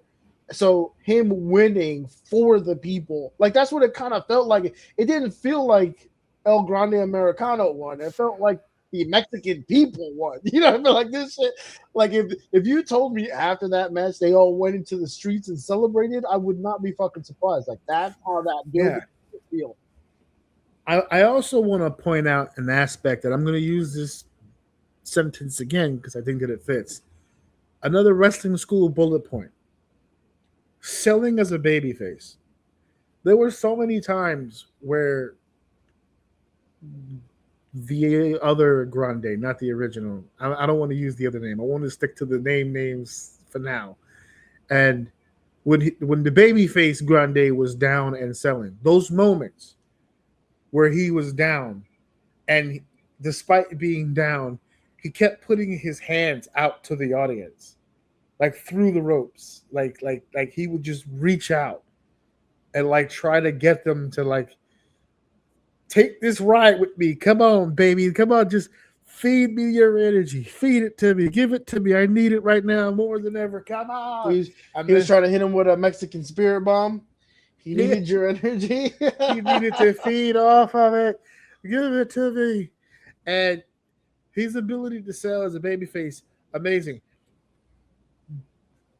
When this match is over, both of these individuals are not Mexican. They did not grow up in Mexican culture. They did not grow up in lucha libre culture. Chad comes from American style Greco-Roman wrestling. Obviously, Kaiser comes from Austria and Europe, from their style of wrestling. They did not grow up in this culture at all. And I want to put out there for the show, for the people listening, that I find it, and I think this is what added to the emotion for me for the match, how much respect they put on Mexico's name throughout the course of this whole match. The way that they played with the ripping of the mask, because how many mask versus mask matches have we all seen in the past where that's the end look, where there's like torn mask and blood coming down, like they give their all. That's the visual of giving their all. The tradition of the heel coming out in dark black clothing and the baby face coming out in white gold coloring. I'll tell you what, that original Americano red black, fire. The aspect the gold was good too. Of the original Americano taking out the babyface's friends, going after his girlfriend, putting in the stipulation that they can't touch. So as much as Gable is being an ass, there's nothing that Kaiser can do about it. He would do the classic, oh, I want to hit you so goddamn bad. And the audience is like, go ahead and do it. Knock his fucking lights out. And Gable sitting there with his hands behind his back, I double dog dare you. And just building and building and building. And then when the match is over, they ended it in the traditional fashion. The heel got to say his piece. He didn't go full heel, but he didn't go full babyface. I hate Mexican culture. I hated it. I wanted to destroy it, but I couldn't overcome it. And he finally takes off the mask. He reveals that it's him. And by the way, Gable is pouring. The moment he removed the mask that was probably holding it, his wife was like, did you see the daughter? The daughter, he gave the daughter a high five, and she just looked like, at her hand like, what the fuck is this? She did not think that through. He removes the mask, and he compacts the mask, puts it together, and he hands it to the new Grande, and he takes it, and they don't shake hands. There's no hugs, because there's still beef. But he gives him the mask, and he says, I don't know when, I don't know how, but I'm not done in AAA. I'll be back. And he leaves. They gave him this big speech, this big promo. They had a graphic on the screen of him on the whole deal. And then Grande didn't really get a lot. Actually, he didn't say anything else. He celebrated with the fans and the audience. And initially, I was kind of upset because I'm like, this is supposed to be a big moment for him, not Chad. Chad lost the match. I understand that concept of being humble and giving up the match. But upon thinking about it and sleeping on it, I should say, I kind of like that because Chad isn't going to be at AAA for a while. Kaiser is. He's going to get his opportunity to say his piece, to reach out to his people, to thank the fans for being there when they needed him most, all the usual babyface stuff. But Chad's on his way back to Raw and or SmackDown. And we made the comment last week when we were talking about the build-up to this that we had already anticipated he would lose and that when he lost, his comeback was going to be epic. I'm way past that shit at this point. It is a fumble and a half if you don't give him at least a week or two off to heal from the damage from this match, and then you got to implement him somewhere important. Mm-hmm. The idea that he's just another wrestler has to be out of it.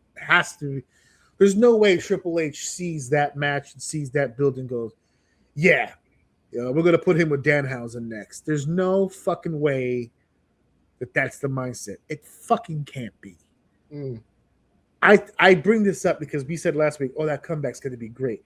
This match was so fucking good. I can see people in certain positions looking at Hunter and going, don't fall for that. That's not really. That's just fluke. They got away with I'm still gonna die on the hill that they approached him with the idea of this gimmick because they probably saw something talented, and to be honest with you, he was still coming off the hill of the burial that Russell. What was it, 40? Was it 40 where he got killed? Well, I thought it was 40. Maybe it was 41, but there was a Mania where we were talking about how is he going to come back from this, and that they really did a disservice to him, and he lost the match. I really can't remember what it is. It's driving me nuts. But I do remember 41. He faced Rey Fenix as El Grande Americano. That was supposed to be Americano. I thought it was 40. Did you have a match at 40? He wrestled at 40. No, I don't think so. What am I remember? Anyway, regardless, I'll figure it out next time we talk. It might not have been Mania, yeah. I'll get my facts straight next time we talk. But he was buried at one point because I distinctly remember he's been buried. How are they gonna dig him out of this? They really killed him, and he looked like there for a minute he was trying to find his place again, and they were gonna like maybe write him a story or something. But I'm convinced. Was that the storyline where he was like they had built him up so strong against Gunther for the Intercontinental title, and it was like they kept egging him on, and that was like. It was like brought in his family and his daughters and shit like that. And then that shit. And he still lost. He still didn't win. And he lost. And then he was catching losses like crazy. But anyway, I'm convinced they came up to him with this gimmick as an idea because they were going to be working with AAA and they wanted to, something to tie that in. And I strongly believe he took that. This is all. I have no evidence to prove any of this, but I'm pretty sure that they would have came up to him with that idea. He took it and fucking ran with it and created this. And not only has he just been wrestling his fucking ass off, but also proven that he can take a gimmick created out of thin air and turn it into a fucking character outside of himself, which is fucking crazy. He made a character and now someone else is having the time of their life with that character. If we don't put just a little bit of respect on this guy's name, man, and give him, he can run a story. Let's give him a story. Let's run something. Let's get some. I don't know. Do you feel like? I feel like Cody would probably be a good run with him. Maybe someone at that level. I don't know if it's smart to just throw him right into the world title picture. Just give him something strong to run with on the show. I mean, hey, if you want to carry on the momentum of what he just did, there's a luchador currently holding the Intercontinental Championship. Him and Penta, I don't think would be that bad of a goddamn idea, but I need Chad to go over and dominate here. I need some momentum for the guy. I don't need him to go right, because if you put him right with Cody Rhodes right now, he's just going to do more jobs. Put him in the ring with people that he's going to beat. Get him some goddamn wins. My problem is I don't want him smack. I don't think. I agree with you. I don't. Who the fuck is the U.S. champion right now? I don't think he should be smack in the middle of the mid card, but I don't also think he should. He needs to have some really formidable opponent, like high end cards, high end card matches. Tricks. Jesus. I just realized that wouldn't be bad either. No, but see, that's a loss because they're really behind Trick right now. He would just get beat again. See, this is another conversation for another day, but now you're running into an issue where even you're not willing to give him these wins. So where are we going to go? I'm not willing to put him over Cody. I'm not willing to put him over Trick. I would put him over Penta. And I think that's too low. And even if we were talking about people that weren't necessarily champions, I mean, we want an upper level guy that he could beat. I'm assuming is the way that we're trying to go with that. I would like to see that. Yeah, that's what we really need: upper mid card, more stakes, a storyline of some kind, and I need him to win. I need him to start building some goddamn momentum of some kind. We'll see what they do with him. This was amazing, though. He did a great job. Oh, time out. Not Sami Zayn, though. Fair enough. Let that time. Right now, Sammy's taking time to breathe. Let that ferment. I don't even care if he beats Sammy. It does nothing for anybody at this point. Let him be. But yeah, we need. Fair enough. Hey, let him beat the shit out of Dragunov for a while. He's not doing shit. That's a little promo, little thing that they can run where it's not going to cost them all that much.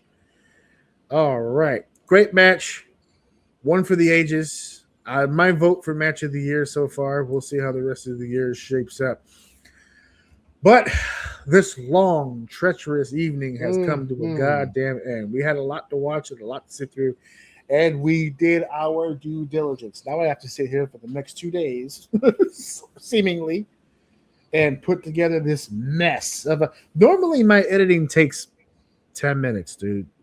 Literally. That is not going to be the case tonight. Daddy's in for it tonight. All right. Well, not your fault, folks. It's my fault. I got spaghetti and meatballs to get to. So we're going to go ahead and put it into the whole shebang here. And with that being said, thank you for listening. Thank you for downloading. Thank you guys for sharing. Thank you guys for enjoying everything. You guys are like super like the best.